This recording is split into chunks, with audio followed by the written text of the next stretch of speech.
What's going on, Tottenham Hotspur people? My name is Leo Coys. I'm part of Colorado Spurs, and I'm a diehard Tottenham Hotspur fan. I'm joined by my homie, the one and only. If you haven't caught him on Parker's Pitch, you can catch him right here live in the flesh on the only Tottenham Hotspur podcast that's 5,280 feet above sea level, a mile high above sea level, you guys. Welcome to this quick stream that we just brought up right now, number 31. And I just had to say, teams are making moves, Parker, and we don't want to get left in the dust, bro. How you feeling? I know. Yeah, I know. There's a lot of teams looking for managers. So it's like whoever can pay the most money, make the most, attractive offer. And It seems like Levy, would probably be on the bottom of the list when you talk about money and stuff. Because he's a penny pincher, profit FC. So we're gonna be the last club to find a manager at the end of the summer. I mean, in the beginning of the summer, right before the season, the preseason starts. So that's how I see it going. So kind of disappointing, but you never know. So we'll see. It's a managerial what is it called? Like just a merry-go-round right now. And like you said, bro, the sad thing is we're probably going to be the ones that come out on the bottom of all this bullshit, bro. We're probably going to be the ones that end up having to scrape the bottom of the barrel to see who it is that we get. I think our number one targets are probably going to end up either going to Chelsea or just rejecting us. I mean, I guess it depends on your outlook of the whole thing, who is your number one target, but it seems like, Bayern made their move to get Tuchel. It seems that Chelsea are definitely planning to get their guy, which I don't know. I don't want to jump the gun or assume, but it all signs lead to maybe a Nagelsmann going there, which means we're not going to be getting him. Yeah, and we just get left with all the dust at the bottom of the bag, bro. Yeah, because the big clubs will just make moves right away, right? Like just like Bayern did. They literally fired Nagelsmann and got Tuchel right away. Yeah, and it just seems like the same thing will happen with Chelsea. And then who knows? I mean, who knows what we're gonna end up with? That's whatever. Well, one thing I will say, Parker, is I'm glad we have friends in long places, bro, because at a quick call or text, bro, we were able to get some of our very good friends to join us on their Sunday evenings, afternoons, and some even on their Sunday night. So we definitely appreciate that. I'm going to bring on our guests one by one real quick. And there's no particular order, so no hard feelings, guys. But without further ado, I'm going to bring our first guest.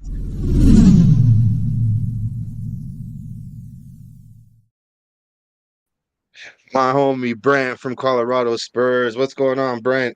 Good afternoon, gents. How's it going? My man. Is that the transition, Leo?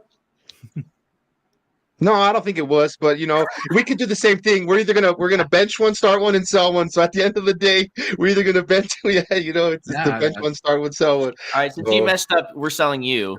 Let me just take myself out. There we go. All right, so what's going on, Tottenham community? Lee will be right back, but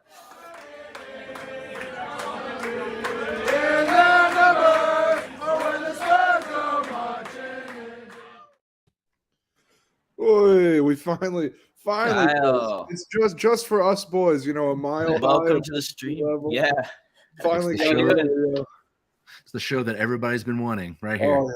The three Americanos. But how you doing, Kyle?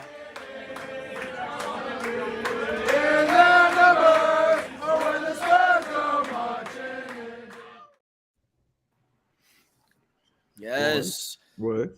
Mr. Ben Kaufman, how you doing? Doing all right. Been summoned here on a Sunday evening, and it's going to be great. We're gonna scream into thin air like we've been doing the last week. It's been the most embarrassing week in the history of this ownership. And let's all sit here together and have a laugh because that's all we need. The comedy's gonna flow, and we're gonna laugh. We're gonna cry, and it's gonna be. It is comedic actually. It's like we fire a manager. It's wild that we fire a manager while we're in fourth place. But anyway. But we'll get there. But I guess Leo is fixing his mic, so I guess I'll just be in charge for a while. So first, let's talk about top four. Are we going to get top 4? Ben, what do you think? Who cares? Who cares? Yeah. Top 4 means third loser in my book. I do not give a shit about finishing in the top 4. That's all this ownership cares about. That's all it cares about. Top 4 papers over the cracks. It doesn't matter if we finish top 4. We're not going to do anything with it. We're going to get that £200 million or whatever it is, the TV money from the Champions League, and we're not going to spend it to improve the team. It really doesn't matter where we finish. We could finish 8th. We still won't spend the money. We could finish 6th. Yeah. We won't spend the money. We could finish 10th. We will not do anything. So I hope we get top 4. It'll be good for us. It'll be good for the boys, but it doesn't matter. I don't care about finishing. It doesn't matter if we do get it. You're right. It doesn't matter. In the words of The Rock, I do not care. But I just want a little bit of happiness towards the end of the season. I want something to salvage. It's not happiness because it papers over the cracks. There's only one person who's happy if we get top 4, and it's the man at the top. He's the only person that's happy. He's scraped one if we get. He just gets a paycheck right when they get top 4. Yeah, they get the Champions League money. They get better teams coming to the stadium to batter us, and it's well. Matter. I have high hopes for Stellini. I really do, because I think he's done well in charge so far, and now he doesn't have Conte like breathing down his neck. So I want to see what he's going to be what he's going to do for the club now that he's in full control. Kyle, what do you think? Top 4 couldn't give a rat's. Yeah, it's. We're not going to win the Champions League. But do you think we'll get it though? Do you think we'll get top 4? That's what I'm asking. Honestly, probably. United are playing like absolute shit at the moment. No other team. It's between us and United because Newcastle are so good this year because they have a manager who knows what the hell he's doing. I mean, if you would have told me 2 years ago that Joe Linton would be playing in the Champions League, I might have slapped you upside the head. But yeah. I don't know.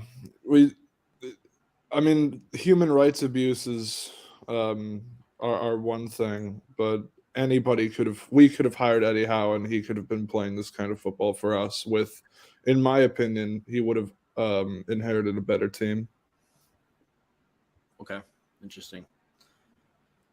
Brent, what are your hopes for the end of the season?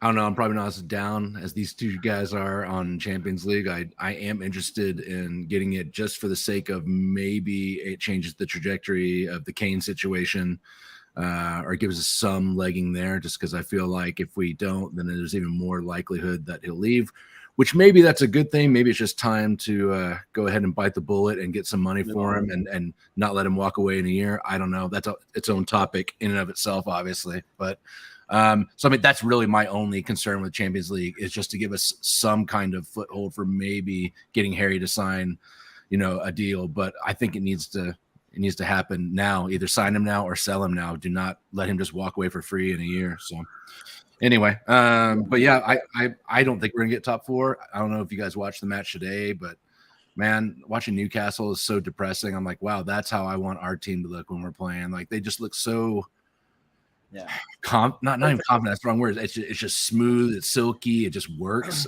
They have a manager that believes in them, and they believe in themselves. Their fucking fans were just supporting the shit out of them. Like just everything about I watched today, and then they battered United on top of it all, which I hate United as much as I hate Arsenal, honestly. And so even though it was not a good result for us as far as top 4, I was like, you know what? I never mind watching United get hit.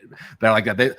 United looked like us today. They didn't have any ideas. They barely got in the box at all. It was so anyway. I was like, well, at least it's not just us who look like that, except for we look like that more than United do. So yeah, so that's where I'm at. Yeah.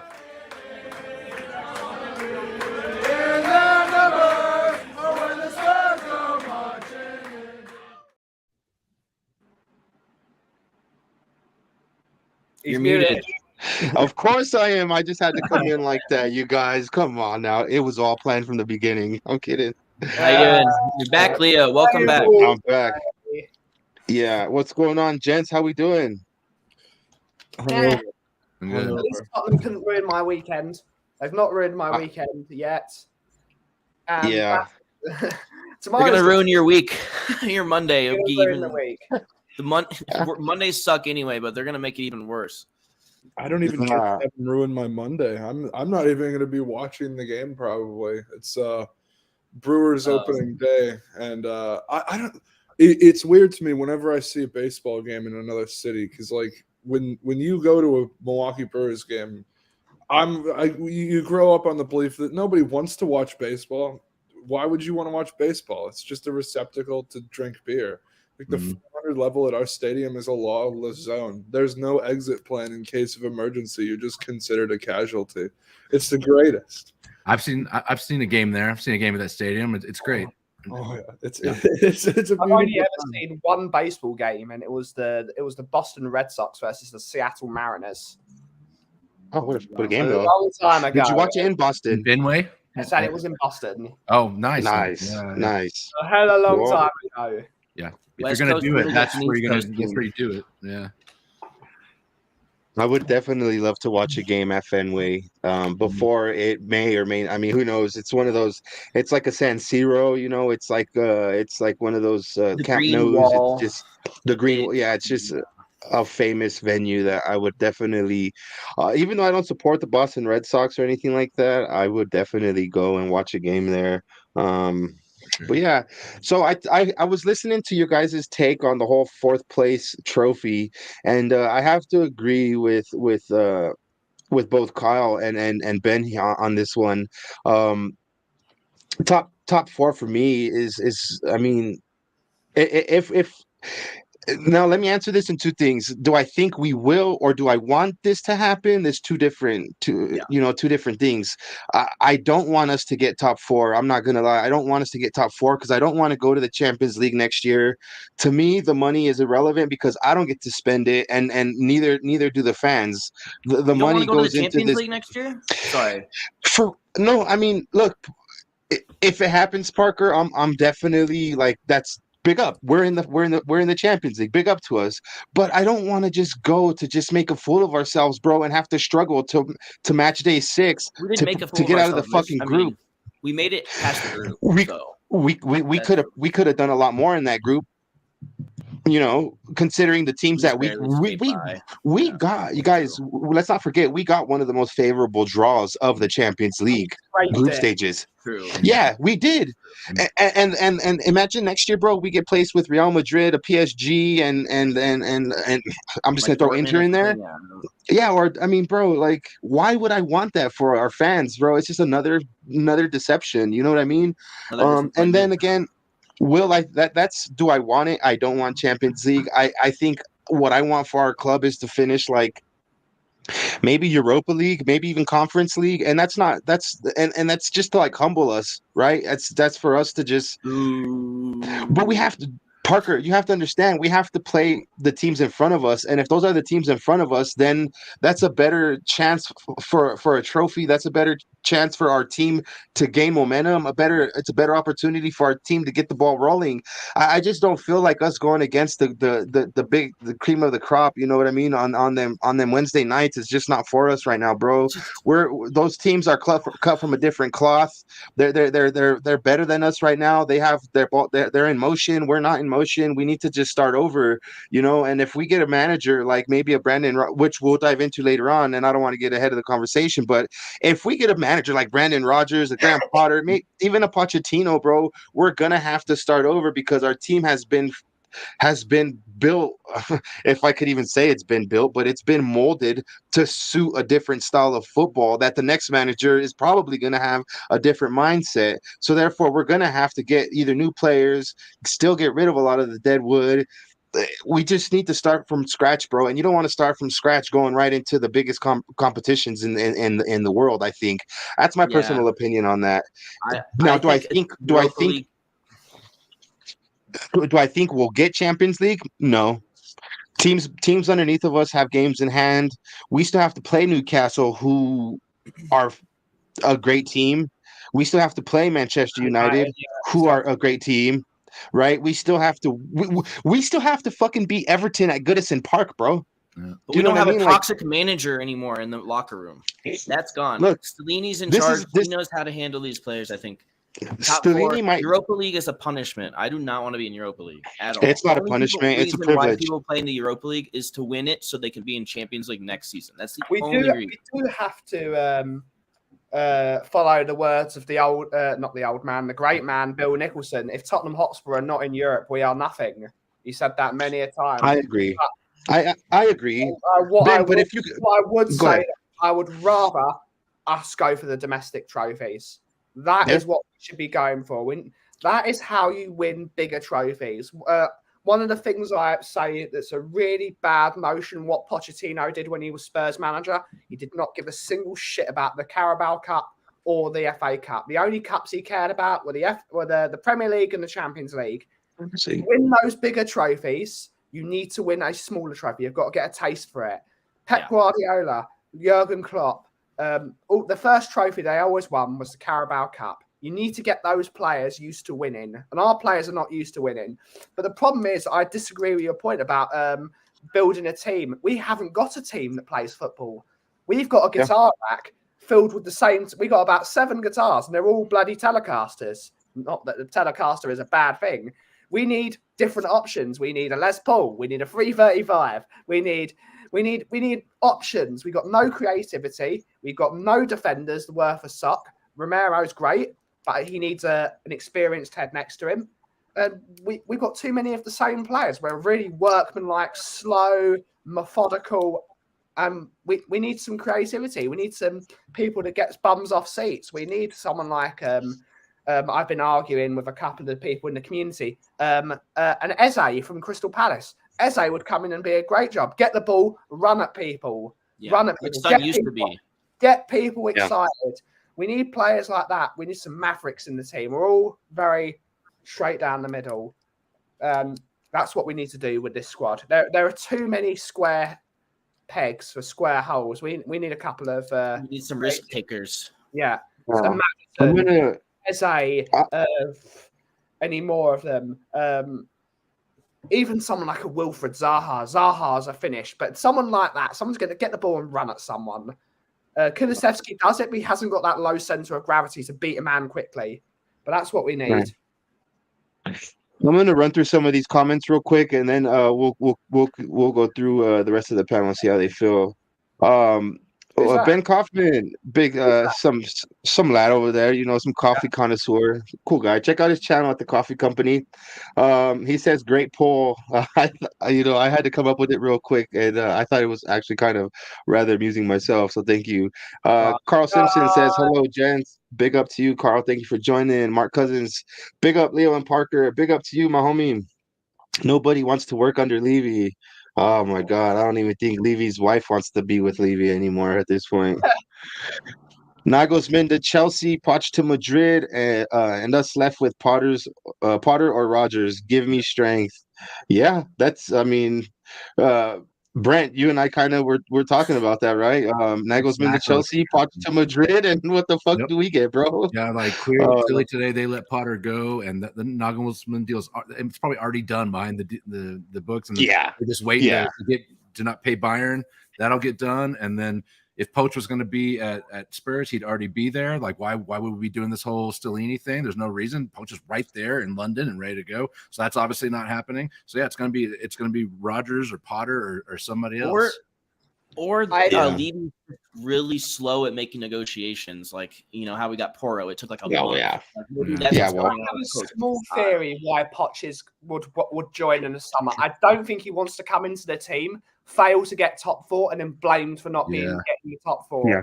I don't think any manager. No, I don't think any manager wants to be put with that burden. Oh, you didn't get top 4 for me. Well, right. You give me a shit team, man. Well, you give me a shit team. How's anyone going to get top 4 with this? So I think if he does come, he'll be in the summer. But Chelsea getting Nagelsmann is a worry, because if they get him and they get Ralph Rangnick, that is a serious problem, because it means Chelsea go from being a shit show to having 2 people that know what they're doing, who have worked with each other, and they've got tons of money. That is a worry. and we don't want Chelsea anyway. I like Chelsea in 11th. This is the best time ever. I want Chelsea to be in 11th all the time. But if you get a proper manager in, they're going to be winning the league next year. If you put a title-winning manager in this Chelsea dugout, they win the league next year. That's how good some of their players are. They've got some quality players. They just needed the right manager. Yeah, I mean, I highly agree with what you're saying. With the right personnel leading that, and it almost makes me wonder: was Potter really that bad of a manager that he just couldn't get the best out of these guys, or if the problem is still going to pass over with whoever comes in charge next? Because they have like over here the Lakers are a team that are kind of like that. They have a lot of money and they'll bring in just about all the best players to try and win the championship. And that works, bro, but it only works like maybe 1 out of the 5 seasons they're all together, right? Because it takes some time to gel. It takes some time to to become a polished product. But they have players that they can win. I mean, they could win a lot. They have the capabilities of winning, all the trophies that they go for next year, and that's a scary thought because I'm of the type of person that I despise Chelsea. More than the filth. More than any other team, I despise Chelsea, and to see them where they're at right now, Ben, I agree with you 1,000%. If they could be even further down the table, it would make me even better. But I'll settle for 11th all day long, right? One thing I'm gonna finish this up real quick, and then I'm gonna ask a question to you guys. Mark Cousins says definitely not. I want 8th. I put in the Colorado Spurs chat. I think we're gonna finish 8th. That's just personal opinion. What makes me laugh is we have been shit, but if we win tomorrow night, we go 3rd. I don't understand how that's freaking possible, you guys, but it is possible. Mind you, if Poch doesn't get the Madrid job, I wouldn't rule him out joining Spurs. Look, Parker, I don't know if I told you or if I told Brent, I wouldn't even rule out Poch joining Chelsea. You know what I mean? If the money's right with them there. But I know that's a long shout, but it's definitely possible. I have some sort of a conspiracy theory that I myself have kind of conjured up that I want to bring up to you guys and see how you guys feel about this. And I'm going to go with Kyle first. Kyle, I think, and this is just, I don't have any intel or have I heard anything that makes me believe this is just something that I was just thinking about. I think Antonio Conte hasn't been let go from the club yet, right? I think they just told him, keep your vacation time, stay on vacation in Italy until the end of the season. Come the end of the season, we're going to mutually go our own ways. Until then, will you lend us Stellini? Because if they were to let him go, I believe we had to pay his remaining year of the contract because he had already agreed to us having the last word on his next year. And so I think, and this, like I said, this is just conspiracy theory. What do you think, bro? Do you think it's possible that Antonio Conte, this is why we haven't gotten a new manager yet. This is why we won't get a new manager yet until the end of the season, because Antonio Conte is still employed. He's still getting paid by Tottenham Hotspur till the end of the season until his contract is over, and then he could go his own way. Yeah. I think that is something that Daniel Levy would absolutely do. Tell me not, bro. Tell me not. I wouldn't rule it out at all.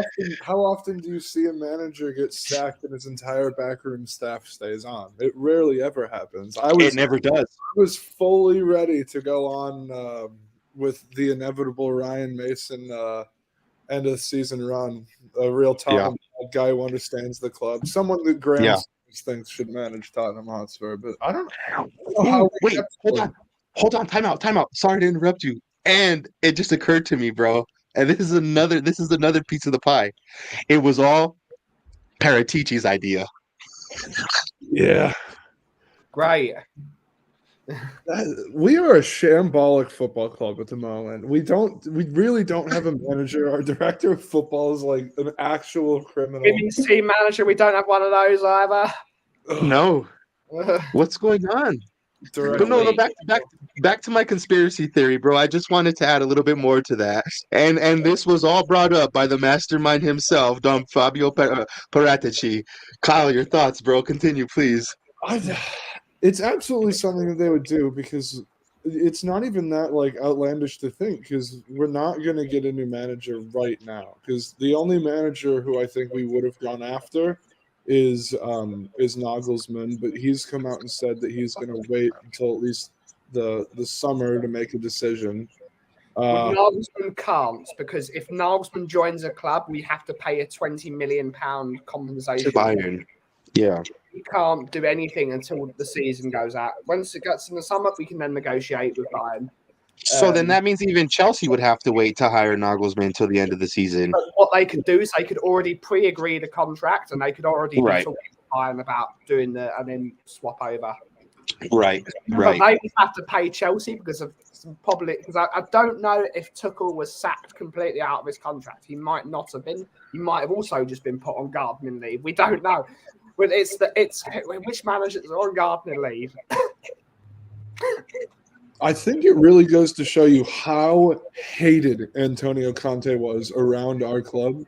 That like the words that Levy said when Jose left, when Poch left, when he was talking about Ryan Mason taking over for the back half of the 2021 season. He had nothing but good things to say about him. Whereas I don't think Levy could muster the words to write about Conte. None of the players said it.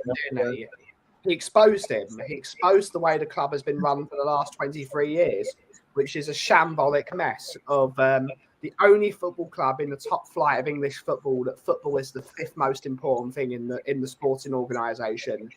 He said it. There has been this owner for 23 years, and what have they won? Nothing. They've got to look at themselves. We've got control freaks running our football club that want to do everything themselves. We have not got a football philosophy. We don't want to listen to football people. All we want to do is rake in the Champions League money, and that's what happens. As soon as top four is no longer a possibility, we sack the manager every time. When Jose Mourinho was the manager, he said, I am going to rest my players for the Southampton game because I want to win the Carabao Cup. Nope. Sacked. It's almost that is the most surprising move I've ever seen in football history is sacking your manager the week before a cup final. And not just sacking a manager. You sack Jose Mourinho, the most winning manager in finals in recent years, versus Man City, who Tottenham are very, very good against Pep Guardiola, who Jose Mourinho is very good against. It was like that was guaranteed not to have to pay him £15 million in compensation. It was like it was a win-win. At the end of the day, we're not going to spend 100 million to win a trophy and get 3 million. We want to spend 20 million and get that 200 million Champions League money. Yeah. We want minimum input, maximum output. That's what we do. They don't care about trophies. What do trophies do for them? We really don't care. So all this stuff. Oh, we want glory's days back and philosophy of the football club. This is the owner that sacked George Graham, who was not a good footballing manager, before a semi-final, brought in literal God himself in Glenn Hoddle, then said we're bringing back the Tottenham philosophy, whatever the hell that is. That hasn't existed since the 80s. And then you sack Glenn Hoddle and you bring in Jacques Santini, who invented park the bus football. Oh. The reason the words park the bus exist in a football sense is because of Jacques Santini, who Daniel Levy appointed. Oh, I forgot about Jacques Santini. What the Tottenham philosophy has not existed since the 80s when Keith Birkinshaw was at the football club. We scattergun approach, not supporting footballing people, not building a culture of winning. Back in the day, if you played Tottenham in the FA Cup, you went home because you knew you were getting beat. That was our trophy until 1992. No team had won it more than us. We were a winning football club. We won trophies. As soon as, funnily enough, Alan Sugar bought the club in 1992, with ENIC because they were part of the people that bought this. They have been there since 1992, and people say, "Oh, but they weren't the full owners of the football." They were still there. They were still there, imprinting the culture. Because Alan Sugar said on his Twitter post, "This culture was here when I was here." And it's still here. This culture did not exist until 1992, apparently, because we were still winning trophies with Mark Cousins' top man, Gary Mabbott at the helm, with proper players and actually caring about the badge on the front of the football shirt. Now we don't give a shit. We don't care about winning trophies. We're never going to win a trophy again. I'm 27 and I've already forgotten that we're not winning a trophy. Not for the next 20 years. We're not winning a trophy. Oh my God. I subject my children to child abuse. You have, unfortunately, Leo. So you're an evil man. Yeah, I get it, bro. My parents did. So yeah. They thought in 1995, we'll win a trophy again. And nope. Yeah. The first bit of Tottenham merchandise I had was my nan got me a poster of Sol Campbell lifting up the. You poor man. It was awful. Poor man. When he went, we became a Corona family because we used to drink Sol, which is a Mexican beer. And Campbell's soup was not rolling through our house anymore. We very quickly went to a different brand. Chunkies. It was tough. It was nothing but Heinz beans. It was bad. Yeah.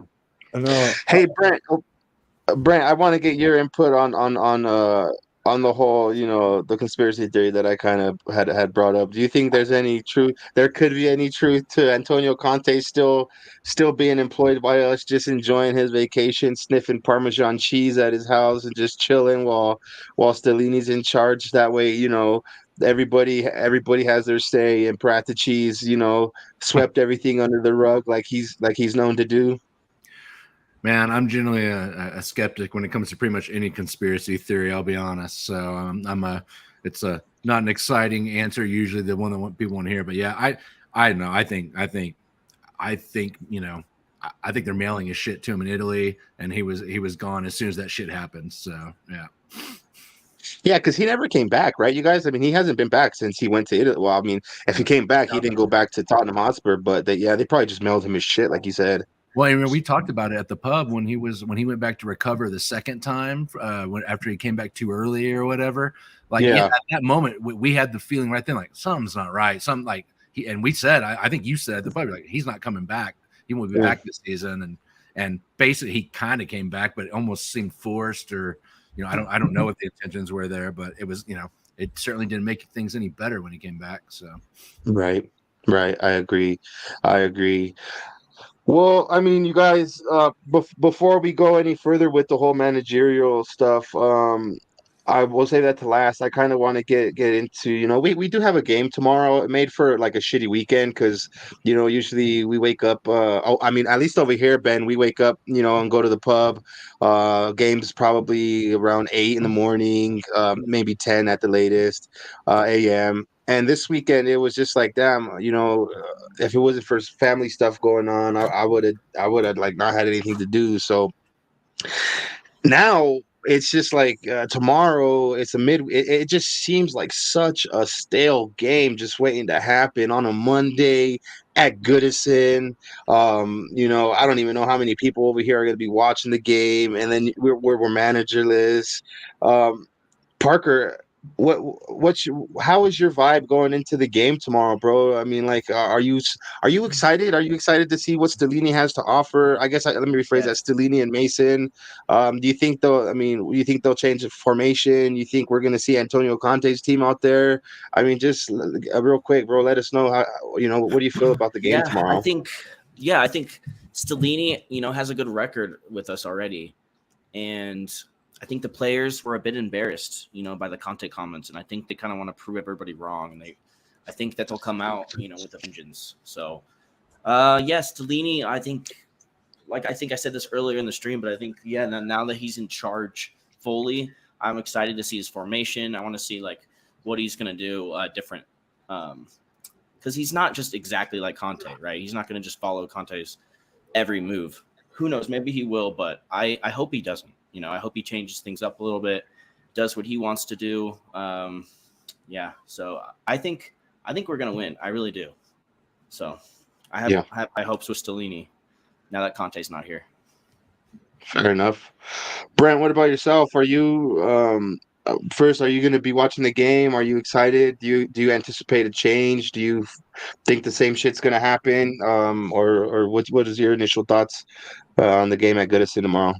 Yeah, man, I'm planning going to the pub if you guys are going to be there, so I'll be there watching. And I don't know, I'm thinking it's just going to be hilarious. I expect to win tomorrow. I expect us there to be a bounce back vibe, a kind of a fuck all these people around us or whatever. Let's just let's just be a team and win this. I mean, we've felt that before. We know it can go wrong, but I think that we're gonna show up tomorrow. We're gonna score a few goals, and everything's gonna be, look better than it has the last week. And then I'm just gonna be like, just ludicrously laughing at the table, being like, how is a team like ours in fucking third place in the table after the shit that we've put out there this season? And I know it's with 2 games in hand, but still, just like it shows you just how subjective and weird things are. Like, I mean, it feels like we're in 10th the way we play. Like, so I don't know what that says about the rest of the table. I mean, this season in particular is definitely different because underneath Chelsea, I think Chelsea are 8 points above 12th, and then from 12th down to 20th is like a 4-point gap, right? And then you see like we're in a damn dogfight until the end with 4 or 5 teams that are breathing down our neck. So it's definitely a different type of vibe to the season. Kyle, up to you next, brother. Do you think we're gonna win tomorrow? I mean, I'm just gonna ask you flat out. You think we'll win tomorrow? Are we gonna bounce back? Are we gonna have that new managerial bounce to us, or are we just gonna struggle with the way?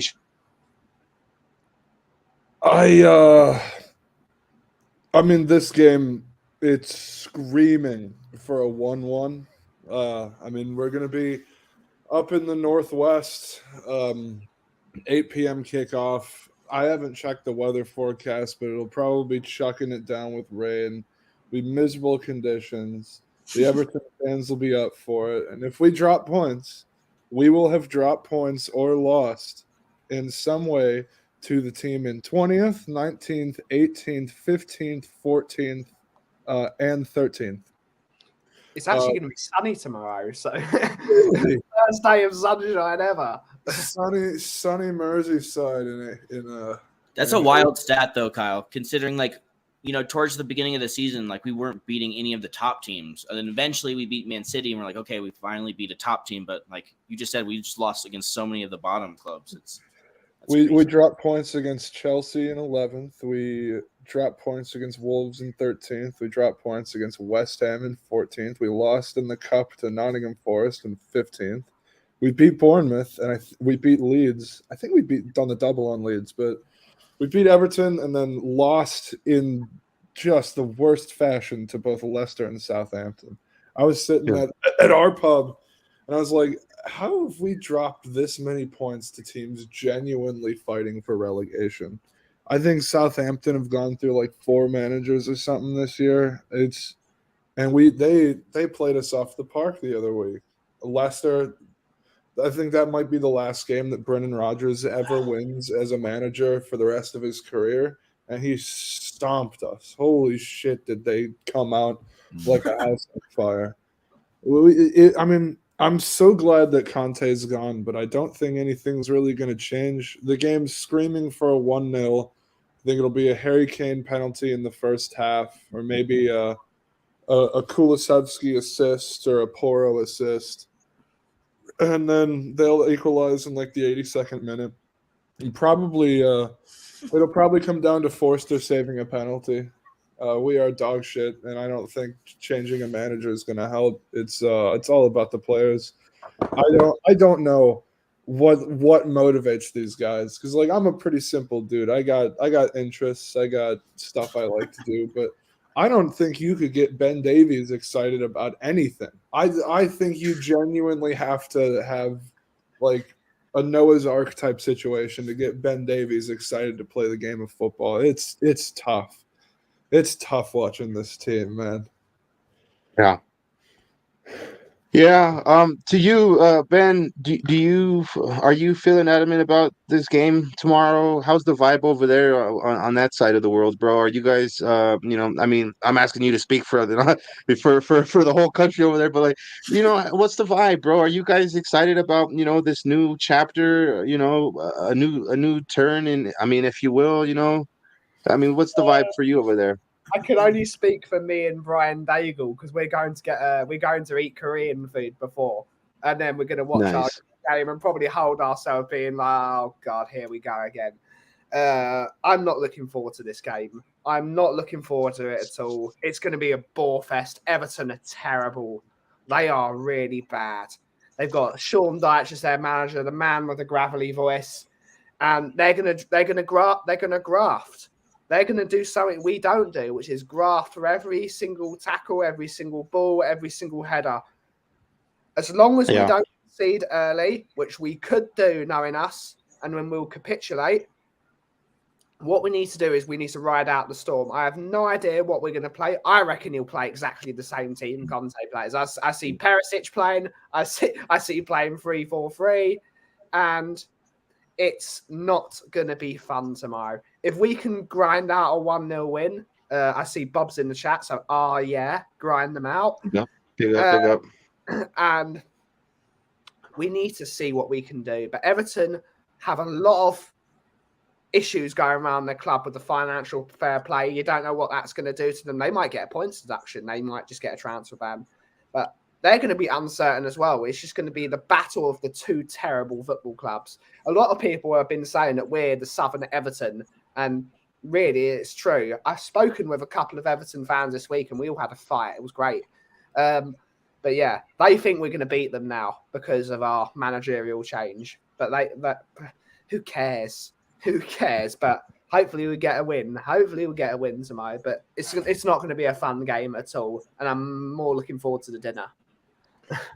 I can absolutely guarantee you there will be a picture on the Milwaukee Spurs socials of me with like 16 cans of Miller Lite, just head in hands about Tottenham up in the 400 levels. Please drink decent beer, my friend. Drink some decent beer. They got tons of good beer in Denver.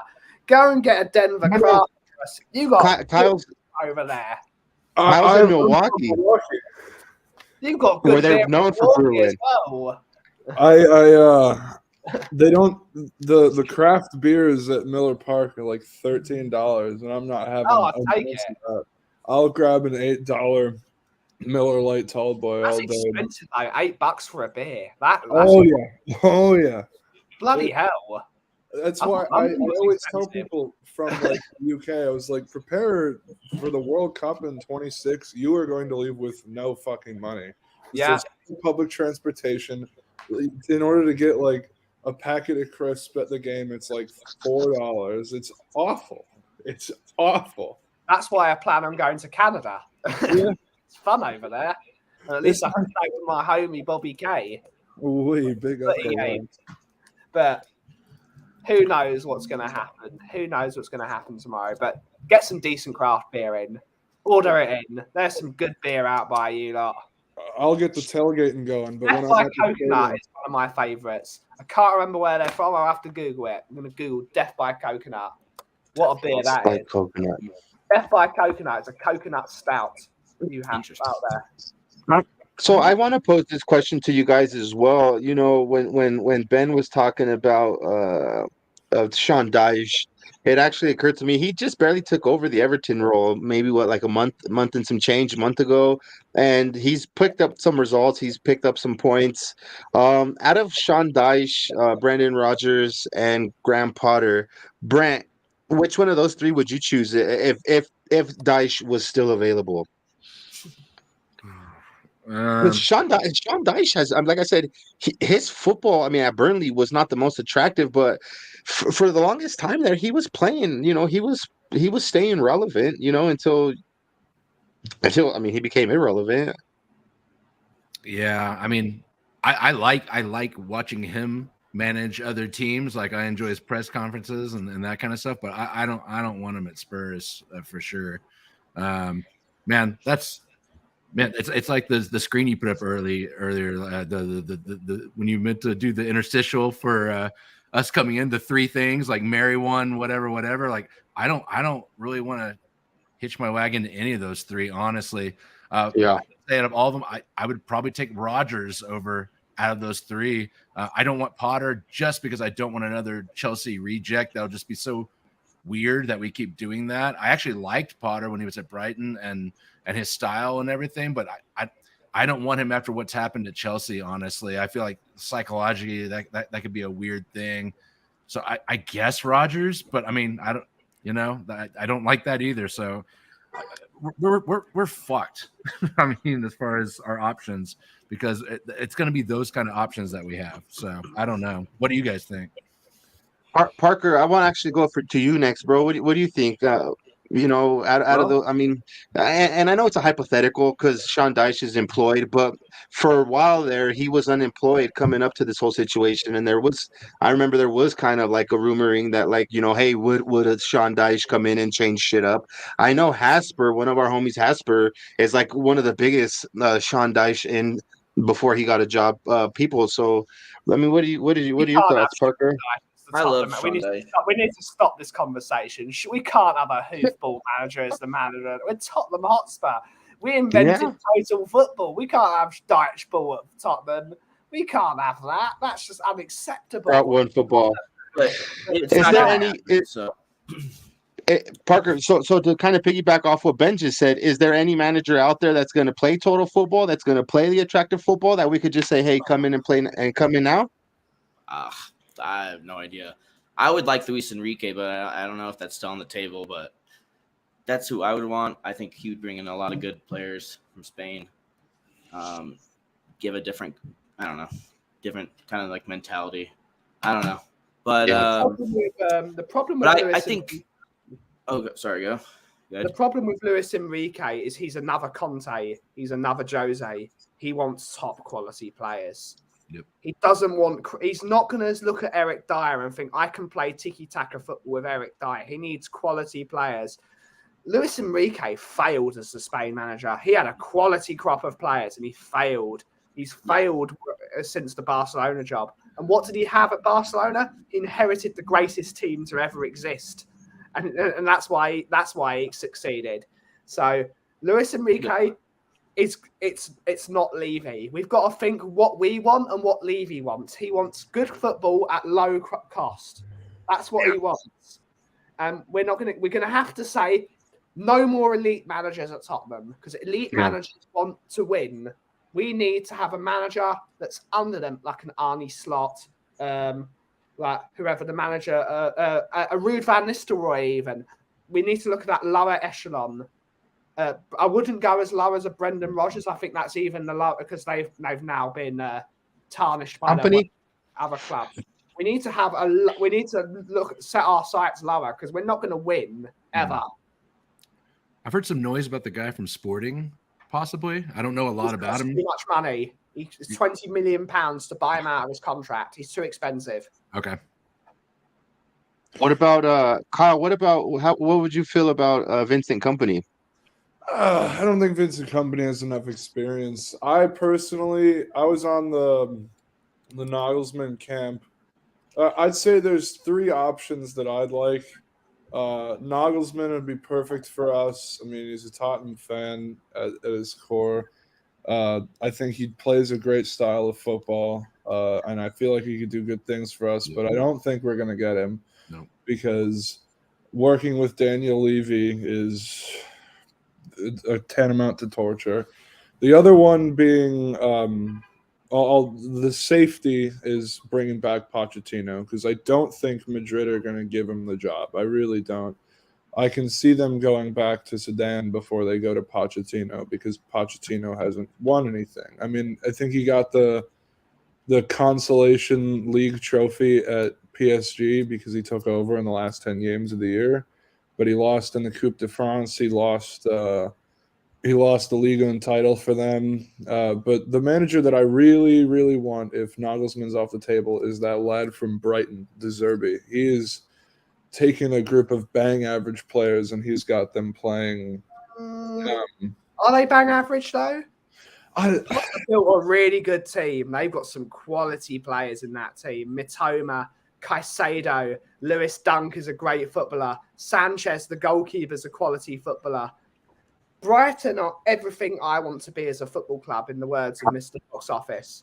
They've got a board that understands where they're at, and they invest in recruitment. I've had the pleasure of meeting Tony Bloom a couple of times. He's the chairman of Brighton. He's switched on. He used to be a poker player. See, he understands mathematics. He understands it. He knows that you need to have a good deck of cards. So you need a good recruitment team. You need a good boardroom. You need everything on the same page. And he's built a great team. That Mitoma kid, £3 million he costed. He's fucking fantastic. Brighton have done excellent. I'm not gonna lie. I'm jealous of the way Brighton play, recruit, manage, run their club. They buy these players, they loan them out so that they get their experience, and then a lot of people think the Mitoma guy is a new fish there. He's not, bro. He's been there for a few years. They've loaned him out and built him up, and now he's they're seeing the fruits of his labor. So. Yeah, definitely. Yeah. Brighton, I'm not even gonna lie, bro. If Brighton finish above us, they deserve it. They deserve it. You know what I mean? Because they've earned that spot, which is why I would not be mad if we did not get fourth place, because there's other teams out there that are playing. They're playing some really good ball, and Brighton is a fucking really, really good example of that. The way they were, look, the recruitment just shows. It goes to show they diligently searched for their manager that could step in and take over, and they're not even have a speed bump in the way. The Zerbi came in and took to water like a duck. Yeah, and they're better. The Zerbi's not leaving Brighton. If I'm the Zerbi, I'm not leaving Brighton. Graham Potter is Go ahead. and always has been. Yeah, I mean that's fair. I don't. They picked up McAllister in like 2018. He was there like pre-COVID, and he just went back on loan to Argentina a million times before he just rocked up in the team, had like a couple good games, and then had possibly the best World Cup performance I've ever seen, other than like James Rodriguez in the 2014 World Cup. Yeah. That was a performance that I don't think will be he could match again. He's a great player, but I want that player at my club so bad. He would fix so many of the problems we have in our midfield. Alexis McAllister, he's incredible. He is. Brighton have lost a lot of their players, haven't they? Trossard and a bunch of them. But it hasn't hurt them, bro, because they've had a squad to just come in and Basuma's gone, Trossard's gone. Excuse me. Other players, Caicedo wanted to leave them. He's going to leave them eventually, but I don't think they're worried about that. They'll get good money for Caicedo because people. One thing to say about Graham Potter, he built a very good style of football with not a lot of money. The only thing they couldn't do is they couldn't score goals. But now they seem to have solved that. Now they've got the base of a good footballing team. You've got defenders who love defending, like Lewis Dunk. I'd love to have Lewis. People look down on Lewis Dunk because he's an old school English centre back that puts his head where it hurts. He will throw himself at a football. He loves to defend. You need that in your team as a leadership candidate. They've got a good goalkeeper. They've got good fullbacks. They've got a good engine in midfield with McAllister and Caicedo. They've got this kid Mitoma up front.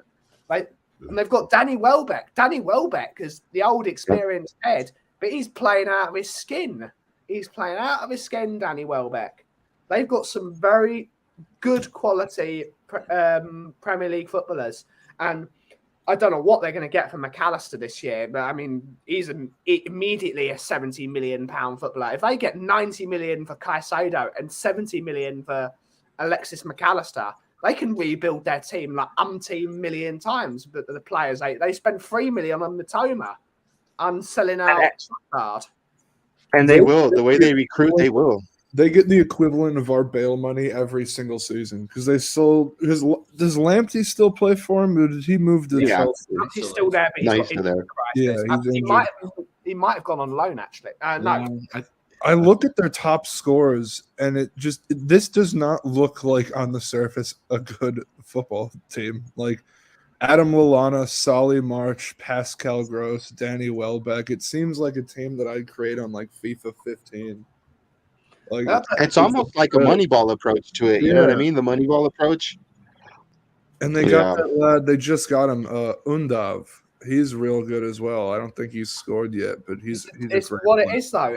They might not be the greatest footballers, but what they have is a great team.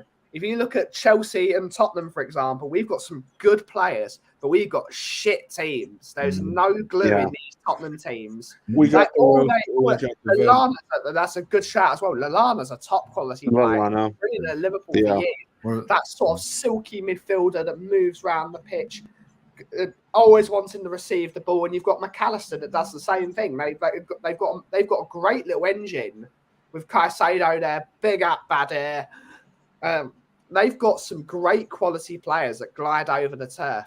They always looking for those little triangles, and he's taken that team that's a really good glued in unit, and he's sprinkled a bit of extra olive oil and a bit of salt on there, and it's brilliant. Similar to Newcastle, like you look at that. Newcastle's a different story. Well, I mean, they have the money backup. It's coming, obviously, but when you look at what they have out there, it's not like you look and see a bunch of blue chips. They've bought sensible players. Kieran Trippier, who Tottenham fans chemistry. They're about chemistry players. I mean, Kieran Trippier should never have left Tottenham. The reason Kieran Trippier left Tottenham was because of fucking Daniel Levy. He made him play an entire season injured. No wonder he was putting in terrible performances. Sven Botman, that's a quality centre-back. We should have had Sven Botman. He should be playing it for Tottenham, not for Newcastle. Bruno Guimaraes, one of the best midfielders in the world of football. Yeah, Bruno was great today. Bruno Guimaraes. They bought players like Joe Willock, who people scoff at, but he scored a goal today. Yep. They've got some good players. Seasoned professionals. Callum Wilson. I'd have Callum Wilson at Tottenham. I'd have it. Yeah. You told me 2 years ago that Alan St. Maximin would be probably their least important player on any given match day. I would have never believed you, even with the money. Like, they have built such an incredible squad, and they believe and invest in their manager. Intensity is our identity. I mean, albeit every time Joe Linton puts a ball into the box, a village in Yemen is leveled, but that's nothing that I can do about that other than watch him play. Yeah, I agree. I know during the Newcastle game, Brent and I were kind of exchanging some messages, and just to kind of piggyback off of the whole Brighton conversation, and to continue with what we're talking about now, Newcastle looks like like another team that's got their ducks in a row and are doing bits. If Brent, if we were, I mean, and I know it's tough because we have, like I said, we have the ball twat, leading our club, but let's just say, if we had to kind of mold ourselves, around one of these two teams, a Newcastle or a Brighton, which one would you choose? I mean, I'd take either one or whatever. I think doing things more like Newcastle is probably more what we actually need, but it's make no mistake, the money is coming at Newcastle. They haven't spent it yet, but it's coming. Yeah. So they're about to start doing the kind of things that Levy and them will never do. So really, the more realistic answer is Brighton, because that's what I think we're going to have to do to be competitive. And it's kind of honestly what we did a little bit of between like 2015 and 2019, where we were choosing the right players. Like we were creating a team that had the right chemistry. And so it's not like we don't know how to do it, but for whatever reason, since we started building the fucking stadium, everything is just like, everything's gone to shit as far as our approach on everything. So because we allowed Paul Mitchell to leave the club. We allowed one of the best scouts in world football to leave Tottenham. We made what made the Tottenham Pochettino era a living hell, because he wanted players like Sadio Mane for £30 million, which Now you scoff at that now, £30 million for Sadio Mane. And he said, nah, you can have Clinton NG, or if you want my this God. player, we were given, we had the dream team. We had Pochettino and Paul Mitchell. We had the dream team. They knew how to build a team for not a lot of money, but then we scoffed at it. We like, you ask for an inch and they take a mile with Daniel Levy. Like we were asking, we had a proper system. Like, I know Scott M said we didn't allow him to leave Levy chase him. He did. He made his life a living hell. When he should be saying, "There's the keys to the kingdom. There's the keys to the kingdom." I would love to have Paul Mitchell back at Tottenham, but he's never coming back. Just like Trippier would never have come back because our chairman's made their life. Football. He's the director of football at Monaco now. And you look at Paul Mitchell and you look at who we replaced Paul Mitchell with. Another big bald twat who had no idea what he was doing. I'm going to support Steve Hitchin because he brought 3 players that would have revolutionised the Tottenham team to the training ground, and then the top guy didn't sign.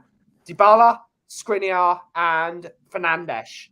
He had all 3 players ready to sign on the dotted line for Tottenham. Add Jack Grealish to that as well. That is true. That is true. Those players ready to sign and leave to sign the deal. He had Paulo Dybala in the Tottenham Hotspur training ground office, and he said, instead of asking for 140, you can have 100. And they just turned around and walked straight out of that. We had quality. He lined up quality players, and the owner would skimped on it at the last moment. This is what many people have said in this community. We had Steve Hitchens getting a lot of rap. He deserves it because, again, he should have left. He should have fallen on his sword and he should have left and said, I cannot work like this. But he stayed there until he was sacked. And that is, it's unacceptable. We need to have a chairman that stays out of football business. He has no idea about football. Hence why we're on such a spiral now. He doesn't do his due diligence because he was told, apparently, that Paratici was not a good sign. I quite like Paratici when he's next to a proper CEO. That's why it worked at Juventus. He would scout the players and Marotta signed them. That we had a duo. They had a duo over there. No questions asked, right? It was like, bring you these guys and you sign them for me. Yeah. He would scout them and then said, okay, that's a Juventus player. Sign the dotted line. But again, it's real quick, you guys. Real quick, I just want to say, Parker, you said you got to take off, brother. Yep. Okay. Well, do you have anything coming for? Do you have anything coming? I mean, are we gonna have a match preview soon or something like that? I know you talked about it, or anything like that. Maybe next week. Yeah, I need to do one next week. So, do you guys know who we play next weekend? Brighton. Some soccer team. Right. Oh fuck! And it's for fuck's sake. Yeah, that'll be a good one. I'll do one next week for Brighton. All right. Well, look, dude. I know. I hit you up late, so thank you for joining, Parker. Appreciate you, brother. And anytime. I guess. See you guys. Do your thing, homie. Later. Well, real quickly. Go ahead. My bad, brother. Yeah, no, you're good. Ben, it's hilarious what you just said because I'm from Texas originally, so unfortunately I grew up being a Dallas Cowboys fan in the NFL, and we're in the exact same fucking position as Spurs, where basically we have a general manager who shouldn't be involved with the team as directly as he is or whatever. There should be a little separation of church and state, if you will. Yeah. And then fucking like we're literally waiting for him to die is the only way that we're going to get out of the situation, basically. So like, I can't believe now. I was just thinking yesterday, like with Tottenham, I'm like, how did I pick 2 teams that I'm in the exact same fucking situation where these people are not in clear roles that should not be doing Jacob, but you're in the same boat. It's unbelievable. Boy, you're a Jacob. At least you guys won shit. I'm kind of in the same situation, but the Bears have won 3 playoff games in the entire time I've been alive, and I'm 26. Ooh. Yeah, well, I believe you'd be surprised to find out that the Cowboys have won. I think it's either 3 or 4 in that time, actually. So we're basically right there with the Bears, which and the Bears have been pretty bad the last quarter century. So I always tell people, especially around me, because a lot of people are Packers fans. They're like, "Why don't you watch the NFL?" I was like, "Because I'm a Bears fan, and it's akin to like watch." There are times in the year in which like, oh, should I stay at Red Lion to watch Tottenham play like a bottom half team, which we're going to drop points to, and then the Bears get done up by 50? It's like, oh, should I stay? And it's like, which. It's like picking which instrument you want somebody to gouge your eyes out with. Do you want a rusty spoon or do you want a little sharper of a knife? Yeah, I mean, that's a... I want to say big up to my homie Kellum. What are you doing? How you doing, lad? How you doing, lad? Hope you're good out there, my homie. Hope everything's going good for you. Big up, big up. Yo, you guys. So, I'm just reading some of these comments here in the chat, and Jacob said 0 votes for Potter. Potch has 54% of the votes. I'm gonna give the poll just like maybe like another 10-15 minutes, and then my issue with these polls, dude, is I always make a poll and I always just forget about it, and I never even like look at the results. So I got to get better at doing that. But yeah, I'm not gonna lie. If I was that bald twat, I would sell the club. I wouldn't even worry about a manager. That's my option for the poll. But I couldn't do a fifth option. But anyways, let's see here. Big up to Scott M. I wasn't able to say big up to my homie Scott M. I hope that you and your family are doing fucking fantastic, bro. I hope you guys are doing really well. I wish you guys nothing but the best, my homie. It's very good to see you in the chat. Yeah. Scott M, ever since I came into like the Tottenham community, Scott M has just always been just like a stand-up dude. Is not afraid to say what's on his mind, and a lot of people don't get him. A lot of people don't get his way of being so blunt. But if you ask me, that's what sets you apart. So big up to you, Scott M. And us here at Mile High, bro, we love you. So keep tuning in. We appreciate you. And Callum says, I'm doing good. Just got back from time with his girl. Ooh, wee boy, you better go hop in the shower. You sicko. But anyways, you guys. Brent, I mean, I'll open up the floor to you, bro. What's going on? Anything, like what do you have to add to this jambalaya of conversation? I don't know. I think I keep going in circles thinking about what's most important, and at this point, I still think the next 10 games are important because I think what we do the next 10 games it's going to control what options we have. It's going to, if we don't end up making any kind of Europe or Champions League, then our choices for manager are going to be even poor, which are then going to make the next year even more of a wild card, which maybe it's what we need. Maybe that'd be a good thing, not going for these well-known names and maybe go with somebody, and maybe kind of like we did with Pochettino. Back then we kind of went with a little bit. I mean, obviously he was doing good things at Southampton, but it was a little bit of an outlier. People knew he was going to do things good, but he wasn't like this big name like Luis Enrique or Brandon Rodgers or any of these guys who are known names. And so I just keep trying to figure out, like, is it more important that we choose a good manager? Is it more important that we get Kane signed? Is it more important that we do well the next 10 games? Like, it's just a complete cluster. And I feel like it could all fall apart. Like all three of them could go poorly. So I don't know. All right, how important is signing Kane to the next manager, or is it vice versa? Is it the next manager is vital to signing to see if we're signing Kane? Eventually, one of these two has to fold, bro. So, what do you think is more liable to happen? Kane signing, or is it the manager wanting? Because there was some reports saying Kane is waiting to see what happens, and there's also reports saying, "Hey, Kane, we want you to be the face of this new project," you know what I mean? And so, yeah, you're right. It's just a big fucking big circle, because like they're gonna any manager coming in, they're gonna be like, okay, well, where are you guys with the Kane discussions? And they're gonna be like, well, he's waiting to see who we choose for a manager, and the manager's gonna be like, well, I don't want to take the team if I don't know whether you're gonna have one of the best strikers in the EPL of the last quarter century. So I need to know about that. And then you keep going away, and then both of them are say, well, we need to figure out whether we're gonna be in the Champions League next year or not. Like it's. So maybe that's what we're waiting for. It all just matters. Like what happens the next 10 matches is actually what will make the decision for those two things, I guess. I don't know. So, Kauff, you were saying something, brother? I can't remember. My brain's gone blank. But either way, Kane's not leaving this year. Daniel Levy wants £100 million for him. No team's going to pay £100 million for Harry Kane this year. So he's either leaving for nothing or he's staying here for the rest of his career. It's that fine line now. I don't see us getting an offer of £100 million this year because you know you can get him for free next year. And unfortunately, I think he's going to go to Chelsea. He doesn't want to leave London. He does not want to leave London. So the only team he's going to go to is the Chelsea.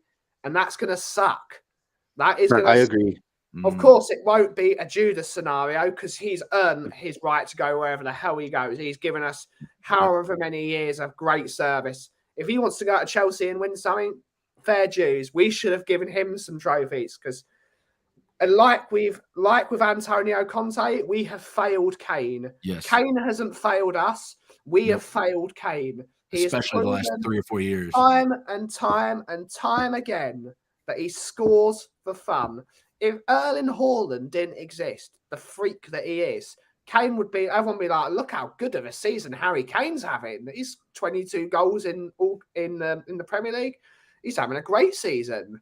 Yeah, it's only because Haaland's a freak. He's having a wonderful season. It's just it's like you're saying. It's just because of Haaland being a fucking freak that Kane is taking a back seat in that car, bro. We have failed him. We've failed him and we've failed Son Heung-min. 2 of the best players we've had in the last 20 years. We've not put a team behind them to win football matches. We've given them Eric Dyer, Ben Davies, Davinson Sanchez, Japhet Tanganga, Pierre-Emile Højbjerg.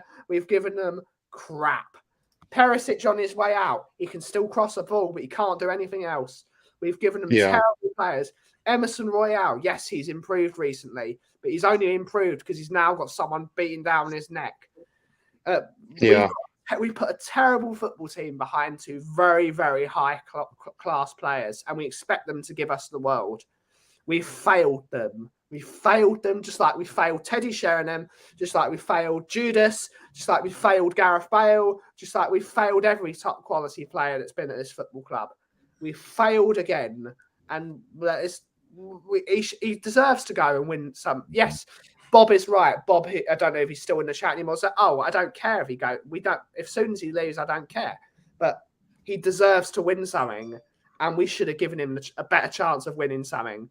We should have put a better team behind him in the Champions League final instead of Moussa Sissoko and Serge Aurier and players like that. And we failed. We failed 2 world-class footballers. We failed them again. And that all goes down to the hierarchy of the football club. I feel like we got to talk about the elephant in the room. The club who finished 5th last year missed out on Champions League. They believed in their manager for the last 5 years, and now he's got him playing the best football in the country. It's so tough to talk. I'm not going to say the A word. I refuse to do it. It's not tough. They are exactly what we should have done. It's tough to think about for me. Give him the money. If he wants a player out, no matter how much money they're on, get them gone. When Mesut Ozil kicked up a stink that he wasn't playing, get him gone. When Pierre-Emerick Aubameyang was driving around in his fast cars, acting like the big bollocks, get him out.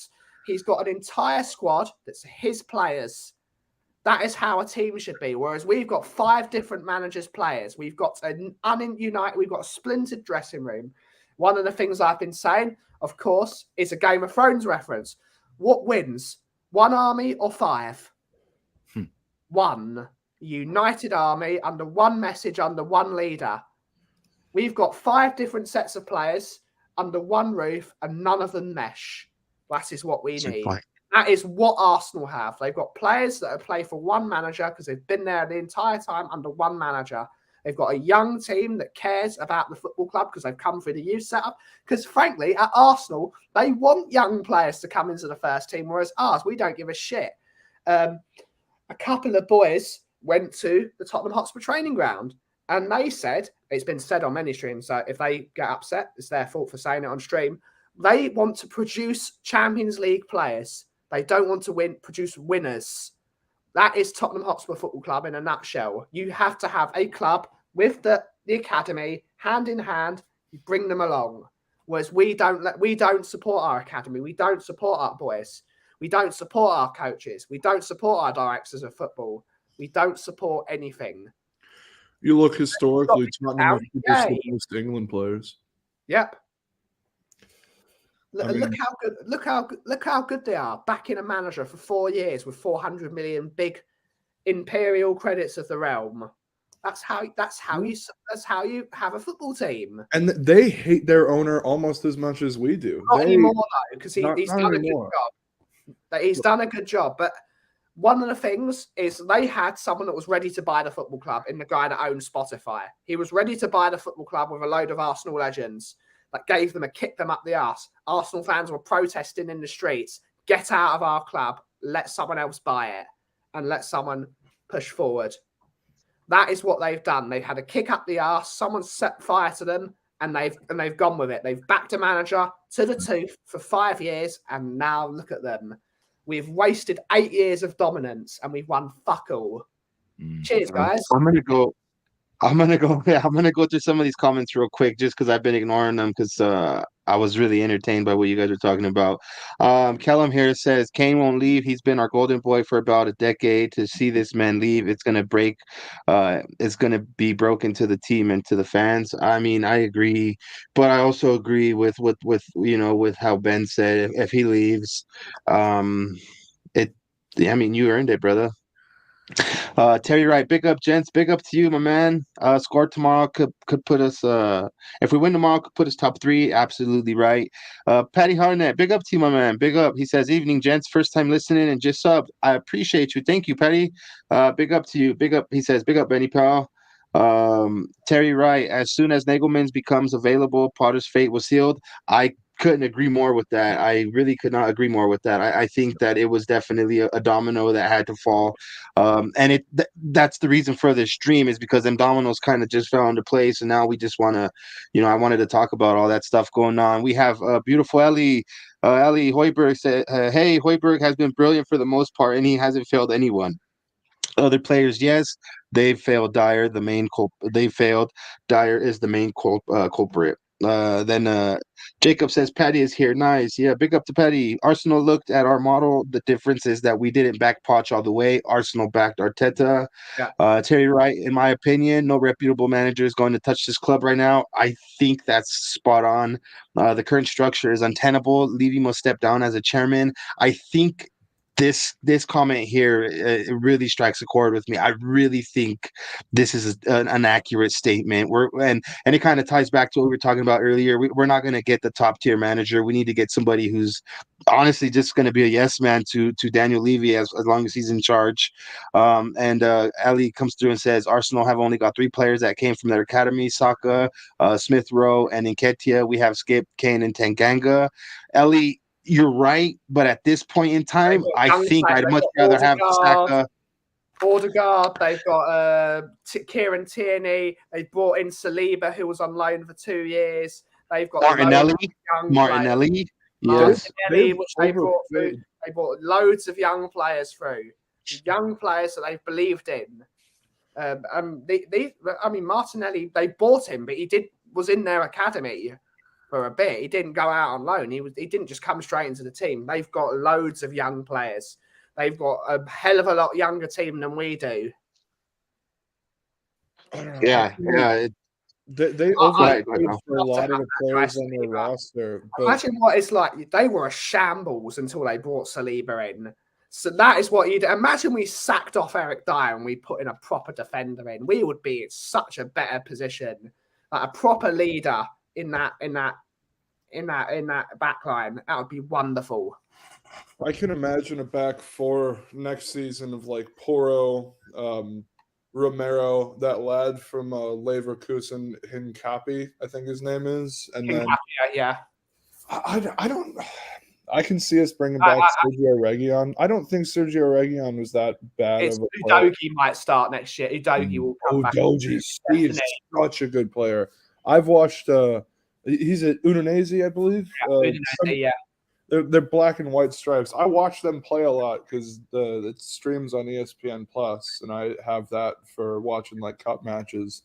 And He is so good. He is. What we need is a solid centre back with a good head on him. We need someone like a Lewis Dunk. We need someone who is a leader in that back, not someone who's going to set the world alight. Someone that Sava says a lot. Why not a player like a Connor Cody? I know people are scoffing. Oh, Connor Cody's not good enough for Tottenham. But what he's got is he's a talker. He's a leader. You go there. You go. We need that in our defence. We've got no talkers. We've got a destroyer who just wants to smash people. We've got Eric Dyer who just points because he's just blaming everyone else for his own shortcomings. We've got Ben Davies who's shite.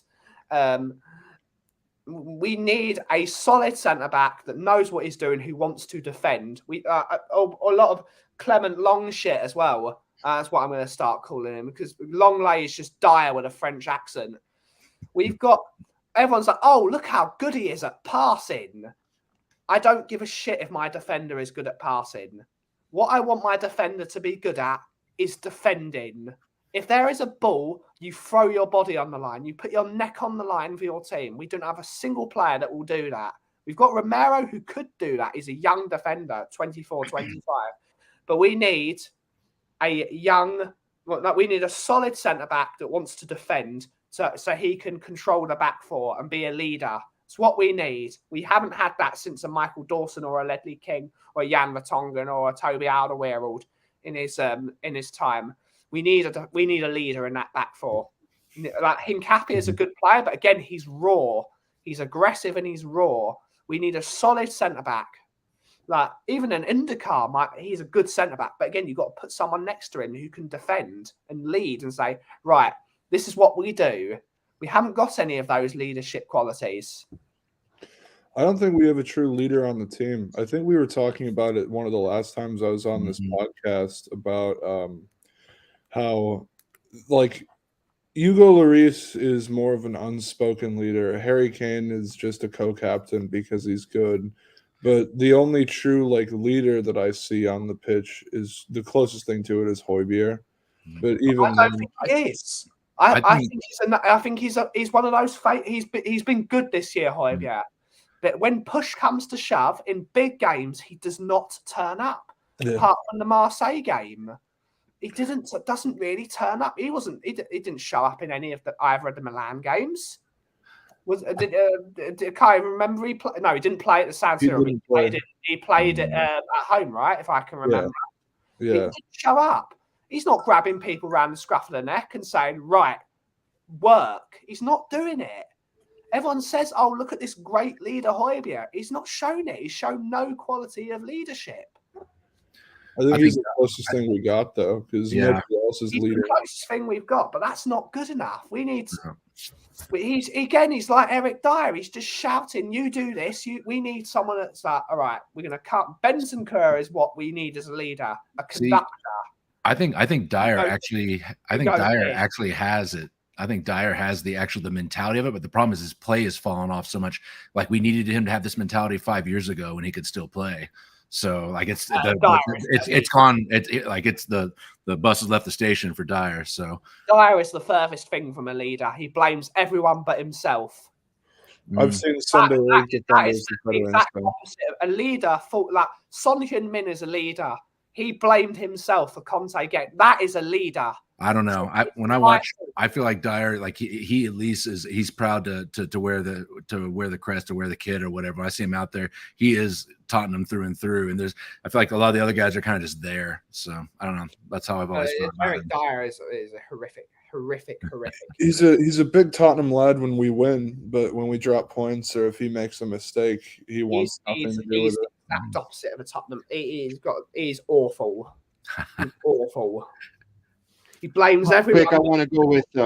I'm going to go to Brent real quick. Brent, I know you said you wanted you had to take off, bro. Yeah. Is there anything that you wanted to plug? Anything, it doesn't even have to be football related, but if anything, anything you want to just say before you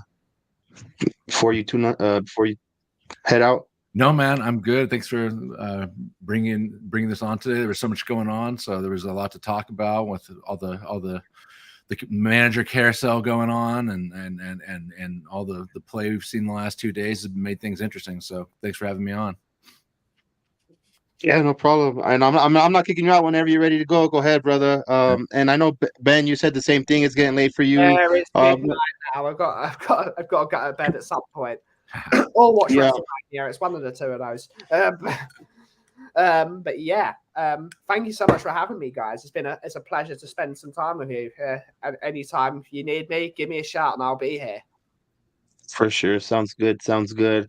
Yeah, well, I appreciate you two hopping on. I'm gonna keep rolling for a little bit longer. Kyle, you good to stay? Or you gonna tune out too?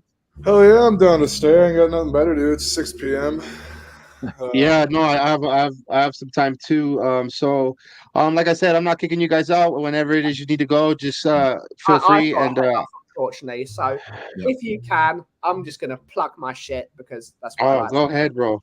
3:30 tomorrow afternoon UK time. I know that's really early for you boys, but hop on over to our new podcast over on the Kauffie Company. We have got the wonderful Bobby K, the wonderful Couva99 for a new podcast, which we're calling Brewing Bollocks, which is myself, Bobby, and Couva talking absolute rubbish for a solid hour and a half. You're going to absolutely enjoy it. And also, you can follow us over on Tottenham on Tour with myself, Brian Daigle, Brian Ireland, and Danny Kiriakou. Do for all your usual Tottenham content. But subscribe to these boys. If you haven't subscribed to these boys already, please do so. I've dropped the link wherever I can in your groups. But support these boys. We need to get them up as well because it's the highest Spurs channel on the planet. It's a mile high.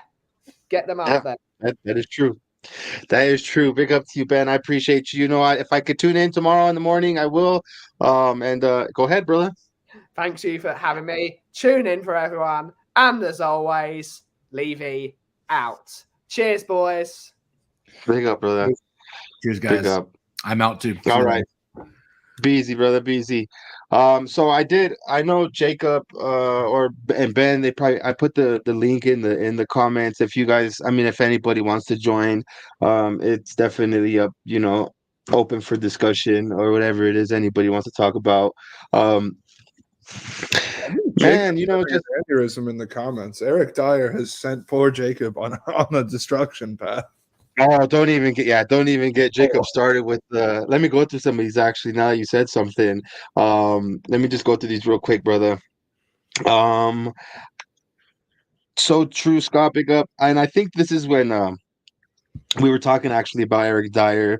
There's this video that has been making its way around about and I know Jacob plays it. I just don't know exactly like who it is or why.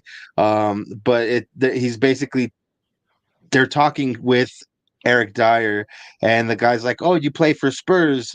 You guys haven't won anything. You guys don't win anything, right?" And this jackass just fucking just laughs, bro. And he's like, "Oh, no," and like, and fair play to Jacob, bro. Like fair play to Jacob. That is something you don't want your teammate, your player, your little kids look. I know kids that look up to Eric Dyer, and it's not cool that a guy like him is able to to blatantly just be such a douchebag. Yeah, no, and he says get Jacob on the show, and he will show you. If Jacob can, he definitely will. Jacob is always invited. I just don't know what he's got going on. But like, yeah, if you're ready, if you can, definitely. But yeah, let me just keep going with some of these here. Jacob absolutely despises, and rightly so, Harry Winks and Eric Dyer. But Tony Rodriguez, real quick, says we need we need two center backs, a right back, a left back, a cam, a new goalie. The reason I'm writing left back and right back is that I'm not sure how good Poro and Udoji are with four in the back. Fair statement. That is definitely a fair comment there. Dare laughs at the fact that we lose. That's what the video is about. And then here's Scott M just saying big up, big up. Time for Jacob Brandt. Of course it is. It's time for Jacob Brandt. Even if you want to hop on just to rant, brother, let me know. Dyer and Højbjerg, the exact kind of players we need to get rid of at Spurs. Dead wood as well. They're dead food. They need to be gone. Dyer, Davies, Sanchez, Tanganga, and Linglet are all shit and need to go. Oh my god, they're overdue. Dyer is what's wrong with this club, says Jacob. He's been employed for 10 years and laughs at the fact that we always lose. He's a fucking loser piece of shit. Dyer absolutely needs to leave the club in the summer. Should be the number one priority. I wish I could join so I could yell at y'all right now. Come on, Jacob, get on there, bro. I'm ready for blood, he says. And then here we go with the hashtag Dyer is a clown. Dave the Predator Portney and Dyer laughing that we never win anything. So that's actually that's the video there would be Dave the Predator Portney and Eric Dyer laughing that we never win anything. And then we got Dyer acting like he's at Miley Cyrus concert with VIP passes, laughing. And then that video is hilarious and sad at the same time. Sums up the club's mentality. And he says he sent me the video. Unfortunately, I'm like not computer literate, so I don't know how to get it from this device onto my device. So, yeah. But no, I have to agree with what Jacob says, Kyle. Eric Dyer is one of the common denominators of what's really been going on for the longest time. And it's a really good point what Ben Kaufman said, bro, about us having sets of players from different managerial regimes that we're just not clicking together. You know, I mean, bro, if I'm honest with you, like where do we fucking go from here, Kyle? Well, the current Tottenham team, I don't know if you've been watching what I've been doing for the last 2 minutes, but I left a Pabst Blue Ribbon in the freezer last night, and I was going to drink it, but I forgot about it. And it's produced an excellent pour. And this is kind of like what our Tottenham team is right now. We have a little bit of substance and then just fucking nothing. And to be fair, it's stuck in there. Like it's frozen suds. This is going to be the worst beer I've ever had in my life, by the way. But Eric Dyer is so shit, and it does break my heart every time I see Dave Portnoy talk about Spurs, because he is a piece of shit, and he had to pick Tottenham. Of course he did.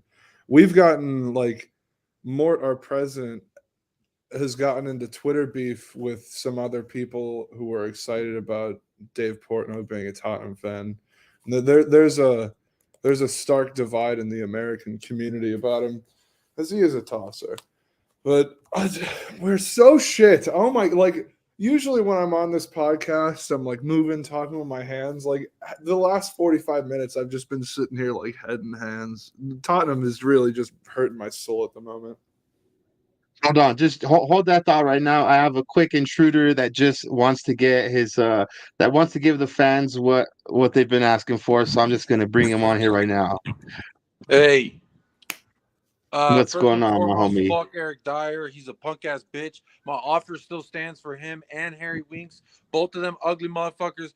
Catch me. I'll send you my address. 2v1. Both of y'all versus me. I'll fly to London. I don't give a shit. The offer will always stand until they're both fucking good riddance out of my club. They're what's wrong. They're the weak mentality. Oh, Pochettino's training's too rigid. Oh, Jose's isn't rigid enough. Oh, Nuno doesn't try. Oh, this and that. Oh, shut the fuck up. Go cry in Sampdoria that fucking Conte didn't call you.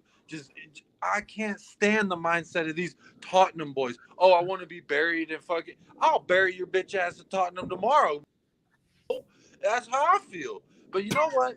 Bottom of the line is this fool's been here 10 years, and he's going to get on fucking camera, represent Spurs, and laugh at the fact that we don't win anything when he's been a part of all those losing teams in the fucking semifinals, quarterfinals, finals, whatever you want to draw up. He's been a part of fucking losers, and he's a part of that. And he's like, no, this is so funny. Oh, my God, I can't stand that guy. Get the fuck out the club. You're a bum. You're a loser. Again, any day, 2v1. I don't care. Fight me the day I land in fucking London. Fight me. Okay, the day I land in London, fight me. I'll fight you off jet lag. 2v1, Harry Winks, Eric Dyer versus me. Bring it on. Y'all suck. I got to go. But I just had to come here and say, I will fuck you up, Eric Dyer. You little bitch. Bro, before you go, can we make it a 2 versus 3 if we throw in Lo Celso? I'll go help you out. Oh. Throw in the Celso, and I'll go with you, bro. I'll All ride right. the fight Hey, list. fuck it. okay? 3v1. I'll take 3v1. Gio, you can jump in too, bitch. Your bow-legged ass. I'll bust your ACLs. Both of them hanging on like a fucking dryer rat. You know what I'm saying? Both them little ACLs on his knee. He busted as hell. I'll fight all three of them. But anyway, big up everybody. Sorry I had to come here and yell. I just fucking furiously typing on my phone, and I'm starting to sweat. Got to give the Anytime I fans think what they about want, this- bro. Think about that dude Eric Dyer, I get fucking pissed. Harry Winks is saying, they didn't make sure my oatmeal was warm. Oh my, shut up. 25-year-old fucking virgin. Shut up. I hate that shit, bro. They need to grow up, man. You fucking grown ass man getting paid grown ass man money. Shut up. And you in Italy. The weather's nice. Yeah. Well, I Hey, appreciate what's you up, hopping Maha on and giving the Hotspur? fans what they want. Yeah, sub to Maha Hotspur. Hey, Kyle, sorry I had to come in here and yell. Your other guest, I think he's from Milwaukee Spurs. I've been on with him before. He was Brent. Brent's his name, right? No, Brent's from Colorado. Kyle's from Kyle's Milwaukee. Milwaukee. Okay, so I'm mixing y'all's fan clubs up. But here's the thing. He said Eric Dyer's Tottenham through and through. Yeah, because he's a fucking joke, just like the club. So he's right. I'll take it back. He's not wrong. Eric Dyer is Tottenham through and through. A fucking joke. A loser. A little punk ass bitch. Meet me in the streets, ho. 2v1. Offer will always stand. Even when I'm fucking handicapped, old, offer always stands. Read the name. Eric Dyer, you suck. I'll kick your ass, motherfucker. Hit me up on Twitter. I'll DM you my address. My home address. Come fight me. Or I'll fly to London. Offer always stands. Fuck both of you. Harry Winks, Eric Dyer. I got enough fucking punching for both of y'all. I'm not saying I'd win either. I'd probably get my ass kicked. They're two professional athletes, but I'll get my licks in. I'll tell you that much. All right. I do got to go, though. My wife's looking. All right, brother. I appreciate you, homie. Can you shut up? You better go inside. I've been yelling You about better go Tottenham inside. the past 3 days. Yeah, you better go inside before your wife leaves you like you're trying to leave them, bro. All draped up and dripped out, homie. hey, that's what I said. I may lose to my ass kicked. They're professional athletes. I'm not an idiot. But I would just love the chance to fucking punch both of them in the face at least once or twice. I get a couple licks in before they take me down. I guarantee that. Well, I appreciate you taking time out to appease my fans, bro, and our fans. That way, they got the chance to hear the rant, We're all brother. Spurs fans, and we all need to say, fuck Eric Dyer. You're a big old bitch. Fuck Eric Dyer. You can suck my dick. That's how I feel about it. Sorry I'm so profane to all the kids out there. No, bro. It's just when you get me I don't talking think about any Eric kids Dyer, want this one. monetization don't come into my mind. Big up. Big up, brother. I appreciate you, homie. Yeah, I'll see you in the chat. I'll see you in the comments. Right on. Sounds good. Have a good one, brother. Thank you. Well, I mean, there you guys go. The homie Jacob, was a hot commodity and supply and demand here on Mile High Hotspur. Kyle, how do you feel about his rant? Well, the second I saw his first all capitalized comment, I was really hoping that he'd come on. Because I remember the last time I was on the pod with him, he went and he talked about Giovanni La Shit Show, which is the only thing I call him now. Oh, yeah. He's gone out for 20 minutes. I love that guy. He's returned the light to my life. I can only imagine what his wife thinks. Just hearing him walk outside and offering up his home address to two professionals. I definitely found your next YouTube short. I needed. That's a good idea, bro. I need to start doing that. That's a good one, huh? That'll definitely generate views because the homie Jacob has his he definitely does not hold back when it comes to Harry Winks, Giovanni La Shit Show, Eric Dyer, trying to think who else, but nah, big up to you, my homie. Thank you. Yeah, bro. It's so stressful right now, Kyle, to be a Spurs fan. It just seems like we're every fucking day just something new comes out of the woodworks, and it's just like, oh my god.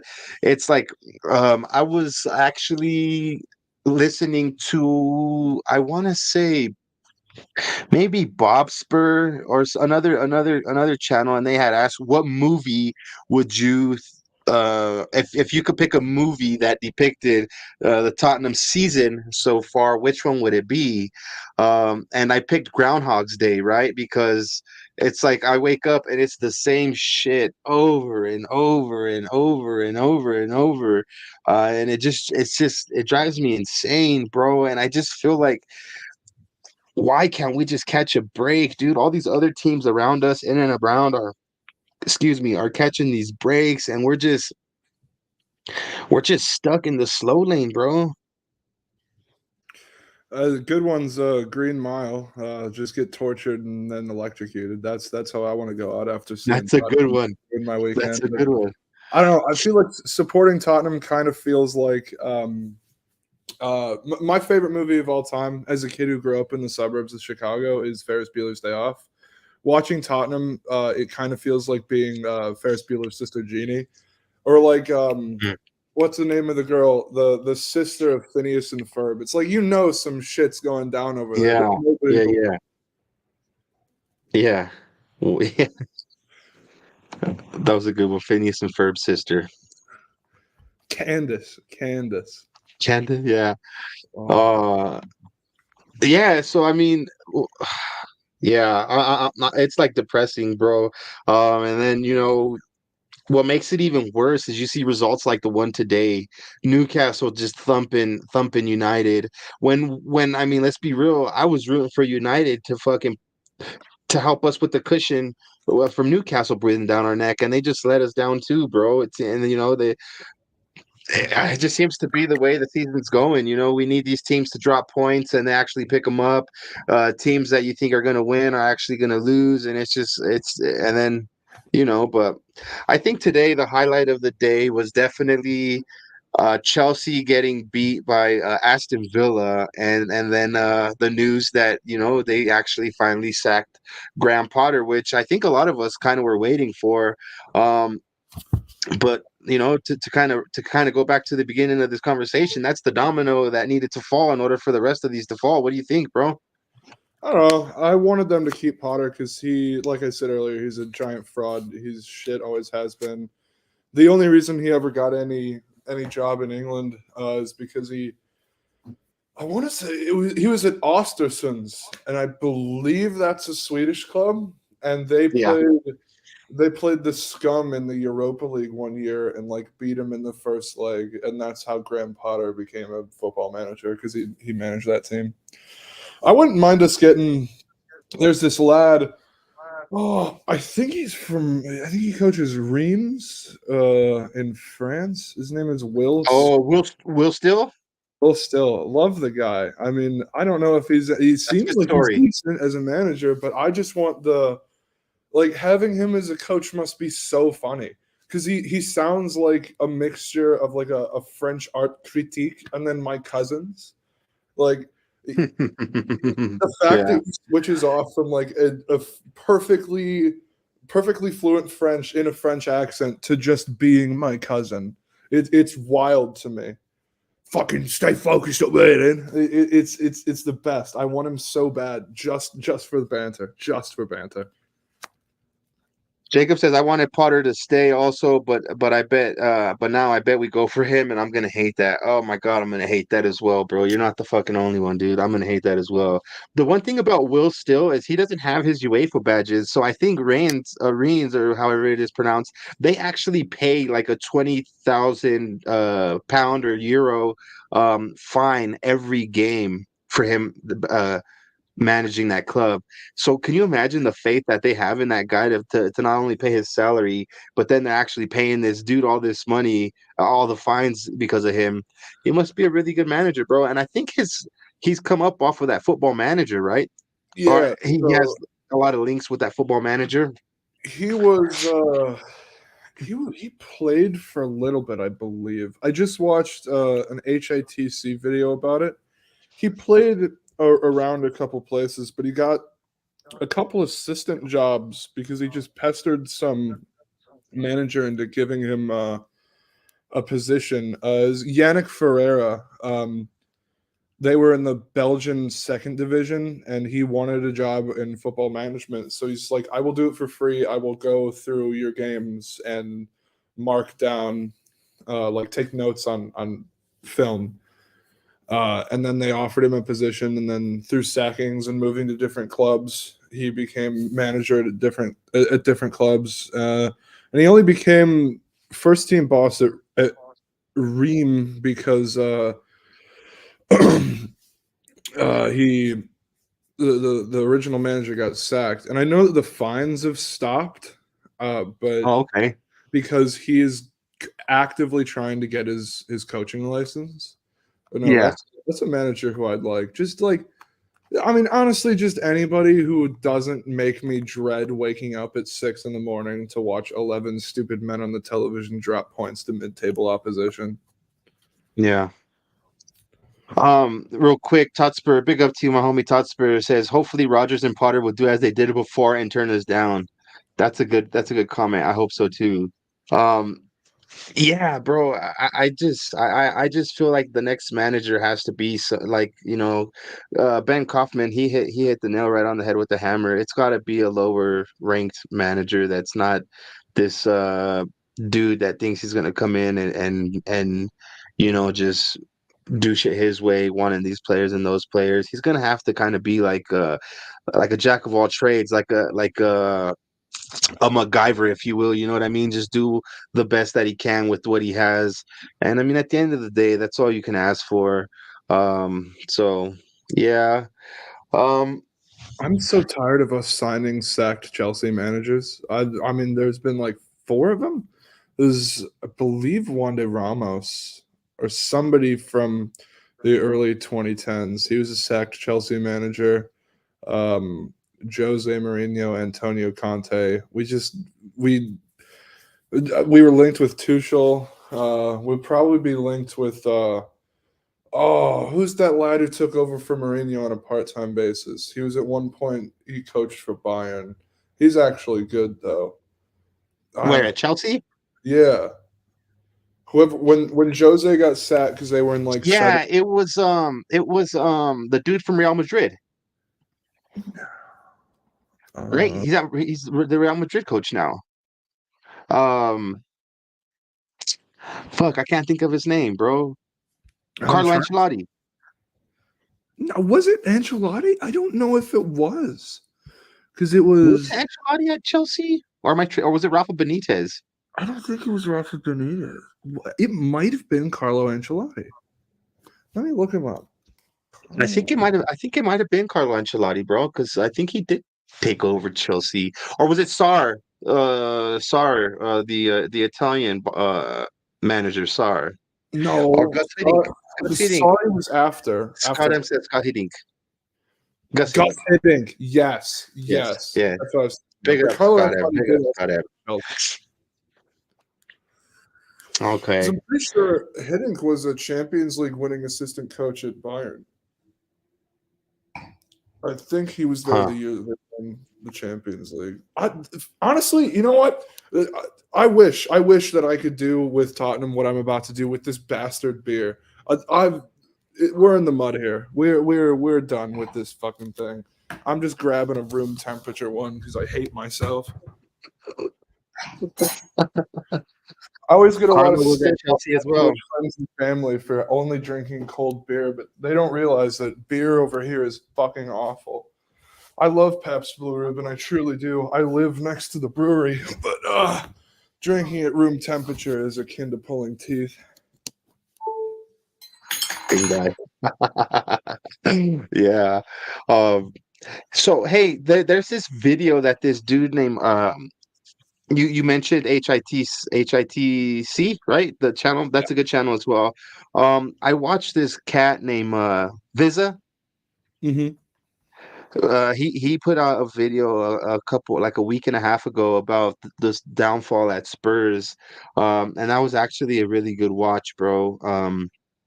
I really like the way that kid's doing his stuff. Visa, and yeah, big Burnley fan. Visa is He was they got on their company over there. They invited him to commentate a match on the club channel. I think a couple years ago. really? Yeah. Oh, what you got? What you sipping on? Ah, homie, I already finished it, homie. Sir, it's Sunday. It's at 5:30 p.m. You guys are Mountain Time, right? Yep. Yeah. Just a little something, you know what I mean? I mean, I only drank about 2 little cups of it, and I'm still on the second one. Yeah, just a little something, so I get hungry afterwards, you know what I mean? Yeah. But there's no football today for us, bro. So I mean, that's why it's kind of necessary, bro. It's kind of necessary to just relax and like I said, I had some crazy shit happen. Crazy shit has been happening, and so just trying to take it easy. And I had to stream for sure, bro, because we didn't stream on Thursday. I went to the Nuggets game, watched us get fucking pwned. And yeah, I met the big up to you, Luca 14. Good to see you here, brother. Thank you for joining. Um, big up to you, sir. Big up to you. And I'd actually seen the Colorado Avalanche coach. I went to go get a funnel cake, and I look over, and there's this dude sipping a beer all nonchalant by the bathroom, and I'm like, "Yo, do you mind if I take a picture with you, sir?" Like, I cut him off. He was like mid conversation. He was like, "Yeah, yeah, for sure, man." And so I got a picture with this guy, bro. So I was kind of stoked about that. I've been to a couple of Nuggets games. The last time I was on the jumbotron, and so the Nuggets are owned by the Cronkies, right?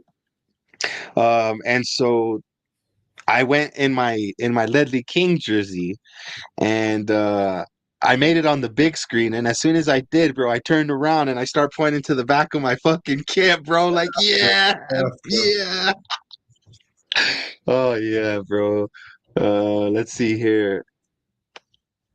Luca says no one's coming. No one wants to work with the idiot Mason next season. Yo, how would you feel? I mean, I know you out of the whole panel that was on, I think probably would appreciate Mason more in charge. Is that not? I mean, is that a fair statement? Yeah, I like Ryan Mason. I mean, he's a good lad. I mean, he's unproven as a manager, but so was Vincent Company. But he got a job at, I believe, Anderlecht or maybe Anderlecht. Young Yeah. Saint, whatever the hell their name is. Mhm. I like Ryan Mason. When he was first put in charge after Mourinho got sacked, he was put in a real tough spot because he had like one game at the weekend. I think it was against Wolves. I think we might have drawn. And then he had to go play Pep City in a cup final. I think he's got all the bones to be a decent manager. I feel like, I mean, Ledley has never expressed any interest in like managing. He's more like, he wants to work with the club, but in like a promotional type basis. But I wouldn't like. Can you imagine a dugout with Ryan Mason and Yaya Toure in there, and then maybe in a couple of years if Jan Vertonghen retires, because when he was there, everybody's like, "Who is the future manager in this team? Like, who's going to be the best manager?" And everybody always said Jan Vertonghen. Like that would be a dream lineup of coaching. I like the fact that we have been able to keep Yaya Toure at the club for this long, bro. Honestly, I'm surprised he hasn't been nipped up by another club.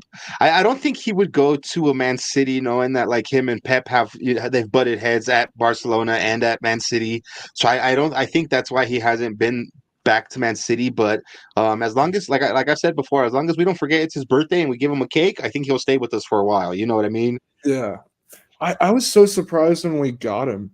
Because we had been linked with him as a player, and I like obviously the deal never got done. He played at the biggest clubs on the planet, but like I was so like I think he just kind of likes Tottenham the same way that David Beckham does. Although David Beckham's different because David Beckham is a Tottenham fan. He went to the same primary school as Harry Kane. Like Okay. I think they both grew up about 10 minutes north of where my family lives in Cheshunt. Okay. Like, I don't know. There's a bunch of players out there who just kind of like Spurs but have never played for them. And the same thing with Nagelsmann. We're a weird club to support because everybody grows up Like in my era, at least in America, they were even like in England when I go there were fans in Tottenham Hale of Manchester United, and they were wearing red like a crock of wankers. It was awful. Like being a fan of Tottenham is so weird, especially as somebody who's never presented with a choice. When I meet people like you guys who are like, yeah, I chose Tottenham. I'm like, sorry to fucking hear that, dog. That sucks. I hate that for you. Yeah. How'd that happen? Yeah. Because I'll get people who are at our club or at Milwaukee Spurs, and I'll talk to them, and they're like, "Oh, my story isn't as impressive as yours. Like, I just liked them to say Clint Dempsey, and I played. They were good on FIFA." And I was like, honestly, it's a better reason than I did. Like, you've experienced almost nothing but like success, if you could call it that. I had to like see us finish 14th. I had to live through the Juan de Ramos era. Like, it was tough. It was tough. Fucking Yeah, I get what you're saying, bro. And there's kind of like a joke around, like, you know, how we subject our kids to being Tottenham fans. Like I told Ben Kauffman earlier, he called me a child abuse. You know, it's child abuse because I mean, it really is. Our homie Bobby K took his sons out there for the North London Derby, and look how that ended up turning out. You know what I mean? And it's just yeah, if you're a Tottenham fan, bro, you're cut from a different cloth, as I like to say. You know.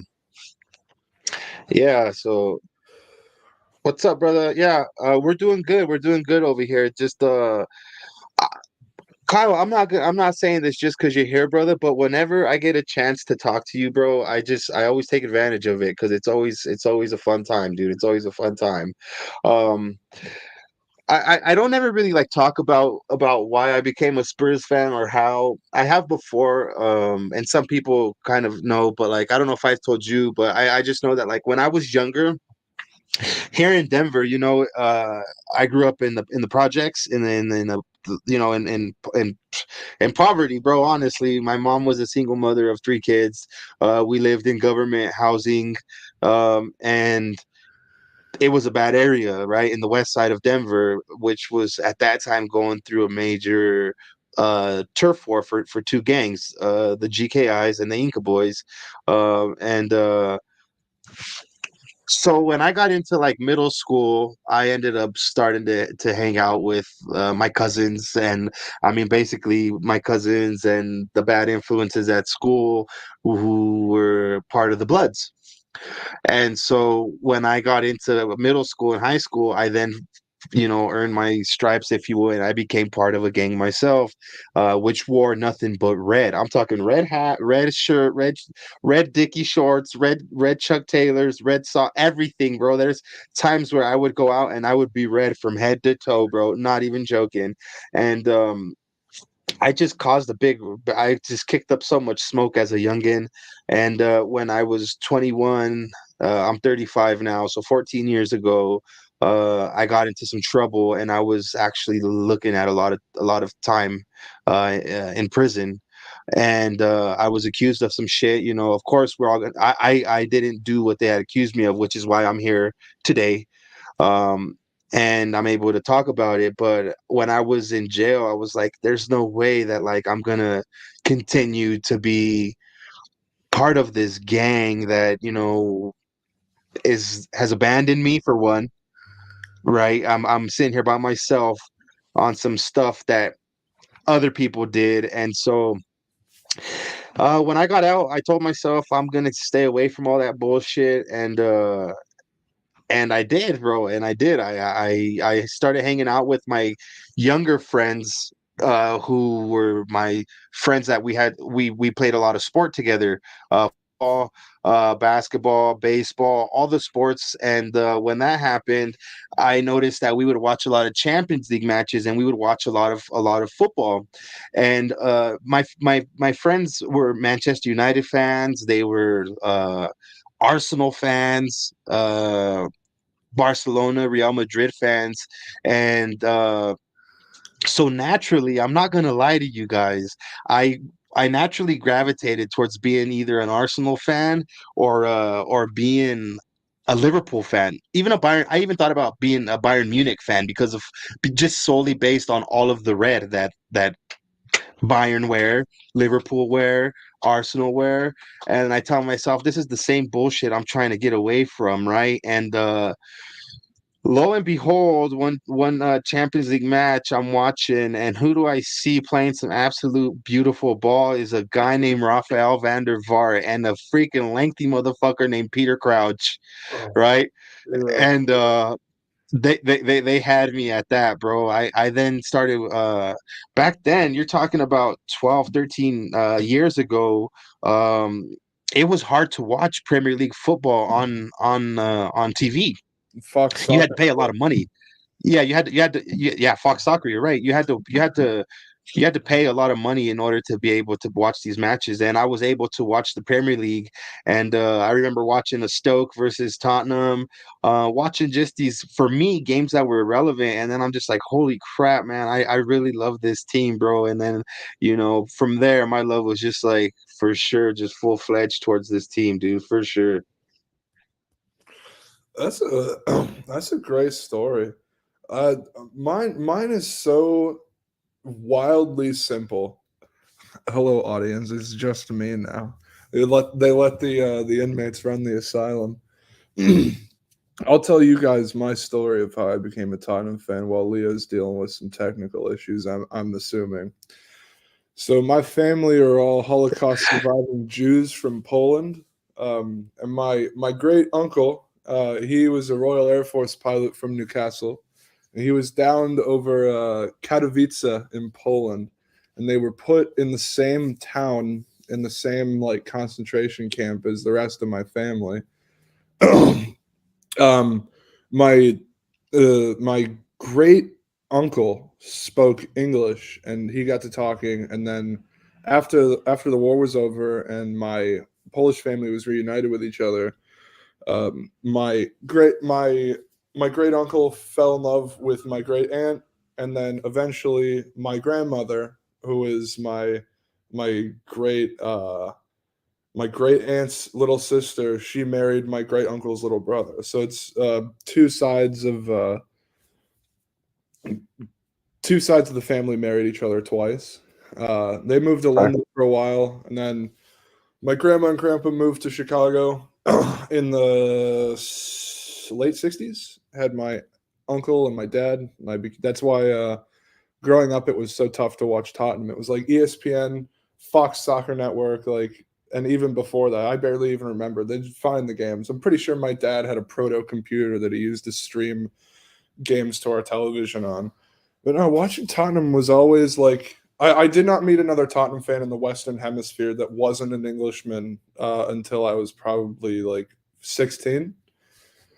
And then when I moved to Chicago, I got a bunch of my friends into it. And this is before I knew that Chicago Spurs was a thing. I didn't realize there were any American supporters clubs.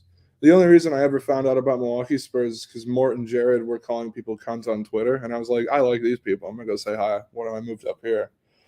But we'd get together on the South Side, 46th and Wood, and watch the games on like ESPN in Spanish on a Thursday afternoon when we're playing FC Astronaut Jumanji in the Europa League. It was great. And the gangs on the South Side, none of them wear red to begin with because it's all crit based. And so I don't know. It was a great old time out there. But every time I meet somebody new, and I was like, the first thing I ask them if they're Tottenham fan, like, how, why did you do this? Who hurt you enough to where you chose this life for yourself? I don't know. I miss when we were just shit and we had no expectations, because now we have expectations and it hurts more. That's a good point. That's a very good point. That's a valid point. It's like, yeah, that's fucking true statement, bro. Man, yeah. So I totally understand how you're saying how like some people just are just married into it, born with it. Because I think I've asked you, but when I first met you, I was like, "How long have you been a Spurs fan?" And you're like, "Oh, let's see, I'm this many years old, so about that much plus 9 months, right?" Yeah, it was because we met in September of last year. It was right before I turned 26. I was like, almost 26 years now. Oh, how old are you? I'm about to be 26. 26, yeah, yeah, that was a good one. So yeah, dude, I was actually looking at flights last night to go to London, because My birthday is August 15th, and I think they said the Premier League starts August 12th. So I don't know if I want to try and make it for open, for one of those first games out there. We'll have to see, but it's looking like I might be able to, man. I might be able to. So all you people out there in England better be aware, because I might be just steam barreling my way down over there, honestly. Got to get a I match. wanted to go check you. This was the weekend, Kyle. I was supposed to go see you guys, but they messed it up, bro, and they made the game on Monday. Yeah, I was furious about that. I was thinking about that when you invited me out, because you didn't text me like, "Hey, you want to come on the pod?" You texted me, "Hey, homie, what are you doing?" And I was like, "You were supposed to come here this weekend." There was a part of me that's like, "I'm at Jack's, so like, pull up. I'm at Red Lion." Yeah. Yeah, bro, it was this weekend. The weekend I was supposed to go over there and hang out with you guys, but then when they changed it, I'm like, dude, I can't. I mean, I can't. I'm not gonna be able to go and make it if we play on a Monday. You know what I mean? Yeah. But You got to pull up at some point, though. We all love of you, course, man. bro. Of course. Hey, bro, Of that's course, all Luca. Big up to you. Big up to you. I'm pretty sure it's late out there for you, Luca. If you're, I'm just assuming you're in the UK. You might not be, but wherever you're at, enjoy the rest of your day. For sure. Thank you for tuning in. Um, yeah, bro. I need to make it a point to go out there. It's only like an hour and some change flight, bro. You know what I mean? So, and I'm sorry, but I'm just gonna invite myself to crash on your couch, homie. So. You know Yeah. what I mean? It's looking very doable. Um, yeah, bro. Yeah, for sure, for sure. But anyways, homie, it is getting a little bit late. I was, maybe thinking somebody would want to join, but I mean, I totally get it. Some people are it's pretty late for everybody that's tuning in on the other side of the world. Um, which that's one of the toughest things about having a YouTube channel, where you try to have fans from and viewers from um, the UK, just being that like we're just so far behind on time. And then when their good shows are going, bro, one of us, I mean, we're either at work or it's too early. You know what I mean? Yeah. This is tough. I've always found my favorite kickoff in the UK is a 4 p.m. kickoff, because it's perfect. It's 10 a.m. here. I can get to the pub early, watch a couple of the games, get a couple drinks down me, and I just have the best day ever. I don't know. I as much as I have always wanted to move back to England, or move full time to England or like Europe and stuff, I do like being the one like weird half Yank, half Brit in like every Yeah. group I meet. I got into an argument actually yesterday with some woman who accused me of not being English. I'm like, I'm a dual citizen. And they're like, but you have the accent. I was like, and? Are you an American citizen? I go, yes. I go, well, but you're not, because you don't have the accent. It was weird. Yeah. I had a weird day yesterday, man. I went to a concert, like my favorite venue in our whole city, which is just like this.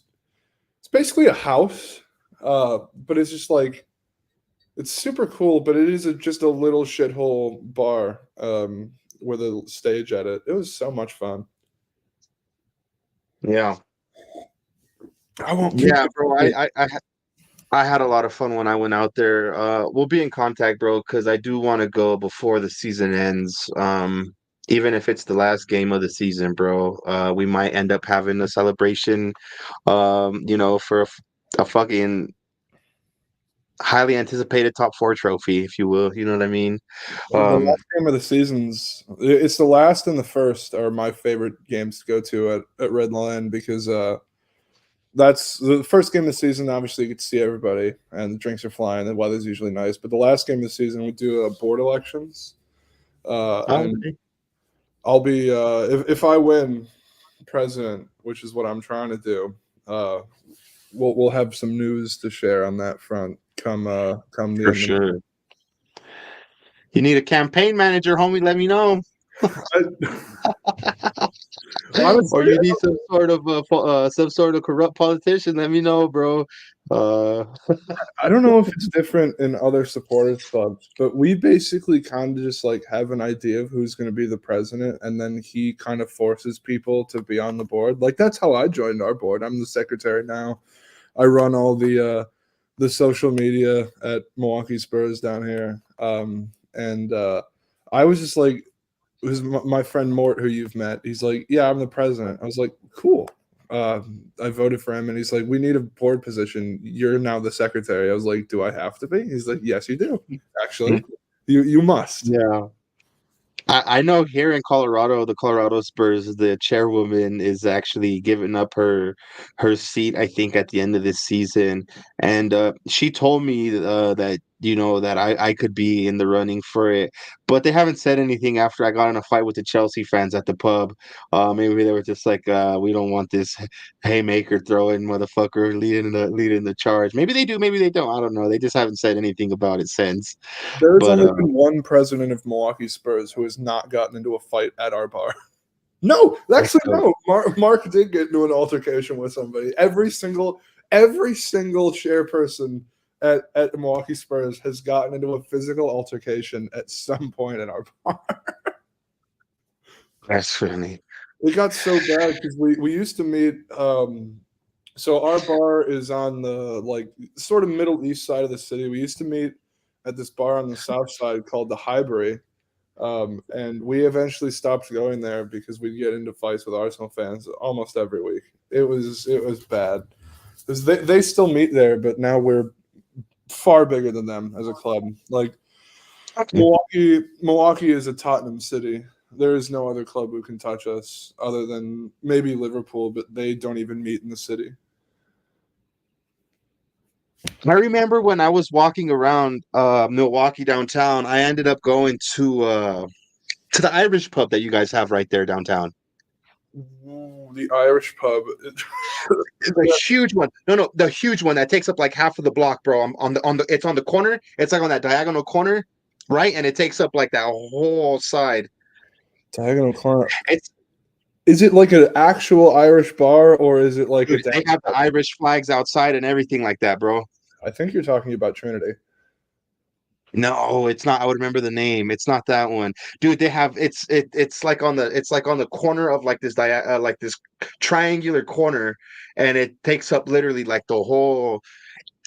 My brother and I, bro, we like walked in this joint. I was thinking like, oh, it's sure to have like some drinks, like good vibes and all that, bro. It wasn't that dope, but the Three Lions, that pub gets down, bro. I like the vibe there.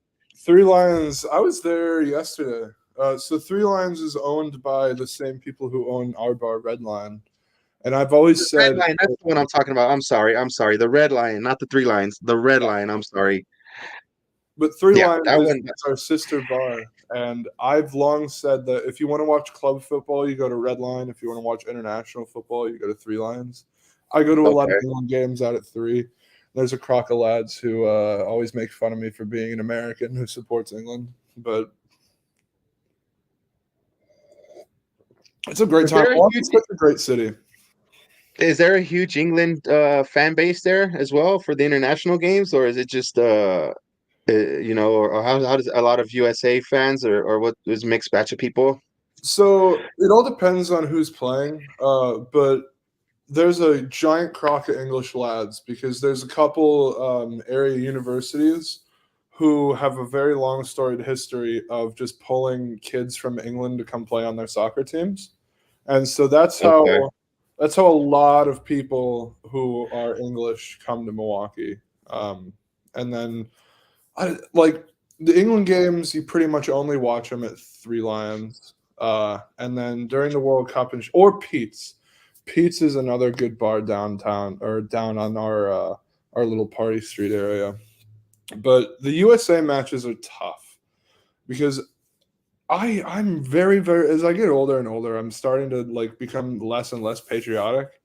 And it like, especially around football, because American soccer fans who will watch the team one time every 2 years, like it just boils my piss sometimes. Like I can't stand hearing some of the songs they sing. Like I'll actively root for Mexico, even though I'm not Mexican. In the semifinal is coming up. Yeah. Yeah, I know Jacob and I had a little bit of friendly banter over the World Cup and prior to it because of my English flag that I have right here. I had it back here, but I mean, I've since I didn't cover it up. It just adds to the decor that I have going on. But he was like, "How can you support that? You fucking traitor!" And some people were calling me like Benedict Campbell for Benedict Arnold and Sol Campbell traitor. Okay, see, he's still in here, this motherfucker. He said, Hey. "Keep it hidden." I still here, motherfucker. You got a pretty neat looking scarf covering it right behind you in the corner. Yeah, yeah, right here, bro, for sure, for sure. And then when I go to the pub, bro, I'll usually take one of these down and I'll take it with me. I honestly, bro, I represent a lot for you guys, and I usually a lot of times take the Milwaukee one. Um, yeah, so he's at Benedict Campbell in full effect. So I actually have two more scarves waiting for me. I had a couple of friends that went over to London. One, my homie Andrew from Colorado Spurs has had a scarf. I just haven't. The last time I seen him, he forgot it at home, but he brought me a scarf from Tottenham, and so did my friend Ivy. She brought me a scarf from England as well, and I'm still yet to get those. So as soon as I get those, bro, they're gonna go up on the collection. I know you remember the Rev. The Reverend gave me this one here. Then I ended up getting the Tucson Spurs. There was a dude from Tucson that went with Chuck from Austin. I ended up seeing one of his homies later on, and he gave me this one from Tucson. Then I have various Colorado Spurs ones. I get all these Colorado Spurs scarves from the chair people, and I'm just like, yo, like I need like 2-3 more, because like when people come to Colorado to watch the game from other places, bro. I just give them out, right? They're like, "Oh, I've given one to a couple people from Canada, so I just give it to them. I sent one to my homie Jacob, one to his partner Mike. So I've given away like 4 or 5 of them, bro. I mean, and that's what they're for. You know what I mean? I have a couple extra Colorado Spurs kits that I've given out. By the way, bro, I have one here that I could send to you actually if you want one. Bet I'm down. I know I gave you guys one for the pub. I remember we talked about it. I gave you guys a dope ass black goalkeeper kit that Mort probably has hidden away in that fucking tub in the closet. So I mean, you guys can hang that one up, but I'll definitely send you one for you so you can wear it if you want one. Hell yeah. I got like 4 or 5 Milwaukee Spurs scarves over the year, and then I got a Chicago one. And I actually, since I got this and since the last time on the pod, I got to give a shout out or an in memoriam. There's this lad from a supporters club in Illinois. It's Crystal Lake Spurs. His name is Steve. He came into our pub one day. It was the day we were packing our Thanksgiving bags. And I got to talking to him because I grew up really, really close to Crystal Lake, Illinois. And he gave us like 100 cash, not even asked for, like your charitable efforts. Like it went towards the baskets and all the other stuff we're doing. He gave me my Chicago Spurs scarf. I found out recently that he passed away right around Christmas. So big up to him. The world's definitely a worse off place not having him in it. So shout out to Chicago and Crystal Lake Spurs, and sorry for your loss. Yeah. One thing I will say, go ahead, Kyle. I am saying, speaking about Milwaukee things in Denver, we got to do a bet here coming up soon because it looks like we both got the 2 best teams in all of basketball. So if we got a finals matchup, I'm saying we should put some skin in the game. I'm always up for a friendly bet, bro, or whatever it is the case is. You know what I mean? I'm down. Yeah, it's like a sixer at the pub summit. Yeah. Yeah, I'm down. I'm definitely down, bro. We'll have to do that because you guys have a good team, and the way it looks like we do too, bro. Jokic looks like he might be a 3-time back-to-back MVP, bro. You never know. Which is a crock of shit. It should have been Giannis the first year he won. Oh wow! Complain to the NBA, brother. What you got going for the rest of your day, Kyle? Me? Fuck. I had been watching a little bit of baseball. I've been watching Breaking Bad again. Love me some Breaking Bad. I'm probably just gonna kill a couple beers, chill at my house, and then get ready for tomorrow. Took the day off of work. It's gonna be a big old day. You will definitely see pictures of me strewn out at Miller Park, just probably wearing my Tottenham shirt. It's gonna be tough. Ellie wants to know how far is Milwaukee from Denver. Oh, So I don't know. I know it was like an hour and like 15 minutes, maybe, I think, flight, if I'm not mistaken, an hour and 15. It is approximately a drive. It is 15 and a half hours from my house to Denver. Drive.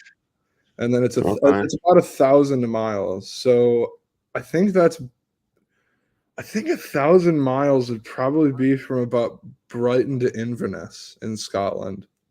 She would know those two locations. Yeah.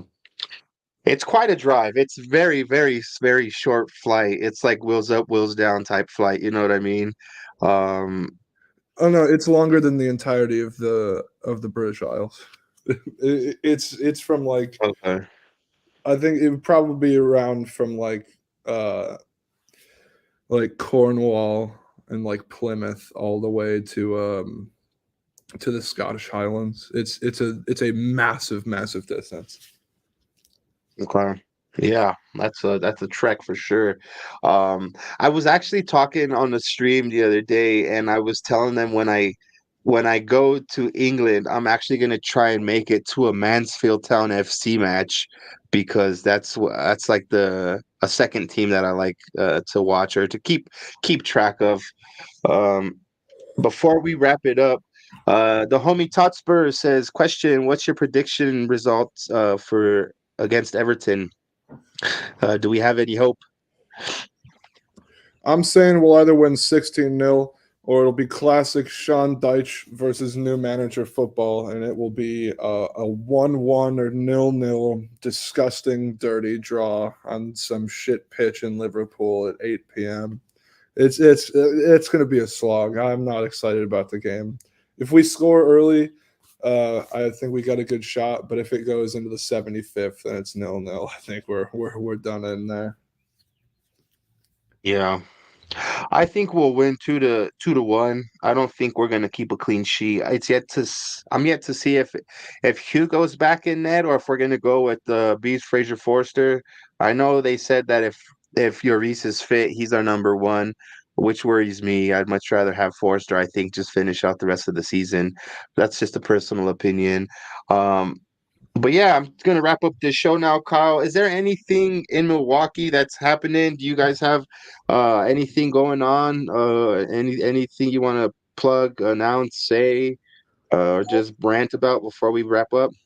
Well, we don't got any big events like we did back last year. I don't know. I loved having all you guys back there. So next couple months, we could schedule something like that again. I don't know on the scale, or maybe just everybody comes for a weekend again. But it was so lovely to have all you guys. We got an important stretch of our season coming. The weather's getting nicer. It was really nice today. I know this. It might sound weird to anybody not in the Midwest, but it touched 50 today, and that's the hottest it's been all year. And it's a lovely sunny day and a lovely sunny city. If you ever think about visiting Milwaukee, you probably think, why the fuck would I want to go there? But it's such a lovely place when you get here. And anybody's always welcome at Red Lion as long as you ain't wearing red.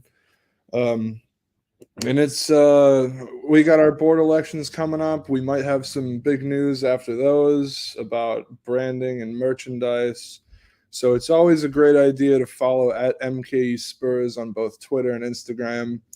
We're a lovely group of people. You're always welcome, especially you, Leo. We miss you out here. Peg and Lisa, me and the girls were talking about you the last match. I don't know. It's a great community, but just Milwaukee in general. Brewers got a big old win today. Bucks are going to win the NBA Finals again, And the Packers, they're going to try real hard this year. I'll tell you that one for free. It's nothing but effort out there in Green Bay. Yeah. Yes, as far as here, I've been thinking a lot about the way I want my channel to go. I know next year I'm definitely gonna hit it hard with match vlogs from the pub. I know when I did those, some people really liked them. I'm definitely gonna be recording a lot of that. I'm looking at merchandise for the channel in case anybody's interested. And like I said, I'm gonna start. I'm gonna wait till next year since the season's already almost over. We have a Patreon page that I'll put down in the scroll there. Next year, the Patreon page is actually gonna be on fire, bro. I'm gonna have stuff that is not on YouTube. I'm gonna actually have in the Patreon. So this is gonna be like bullshit at the pub. You know what I mean? Just shit that I can't really show on the YouTube is going to be in Patreon. So something to look forward. I'm going to have a lot of definitely a lot of content on Patreon where we're just in the pub, just shooting the shit, even, drinking, just having a fucking fun time, the before and afters, the shit that people are not going to be able to see is going to be on Patreon. So that's just a little heads up for people, what to expect, coming up next season. I know it's still a long ways away, but it's gonna come up like that. You know what I mean? That's the thing about time, is it just keeps flying every day. And like I said, Parker was on here earlier saying he wants to do some more match previews. So definitely keep tuned in to all of that. Definitely tune in to all these channels down at the bottom. I know the first few are a couple of people in the community that are just awesome people, but there's definitely a bunch of channels down there that I encourage you guys to check out. I mean, if you guys are here, it's because you guys are there too, so it goes without saying. Also, if you guys are interested and haven't already, like you see right there on our screen, you guys could follow us on Instagram at Mile High Hotspur. On Instagram, and then we also have a Twitter that we sometimes tend to. You guys could follow us at Mile High Hotspur on Twitter. Kyle, it's been a fucking pleasure chatting with you, bro. I appreciate you taking time out of your day to chat. And everybody else in the comments and in the chat, and if you're watching this at a later date, big up to yourself. I think tomorrow we're gonna win. We'll see what happens. And Kyle, I guess we'll just catch each other on the next one, bro. And until then, be safe and drink responsibly, which in Wisconsin means just don't go to jail, right? Yep. It's called Drink Wisconsinably. Wisconsinably, there you go. I got to tell people, contractually, I have to tell people to drink responsibly, but it means something different around us. It just means get home, don't get yourself arrested. Yeah. Nice to well, see we you. appreciate That you. was a pleasure. Yeah, Ali, I hope you feel better. Get over that sickness soon, and we'll talk to you guys on the next one. Come on, you Spurs! Don't let us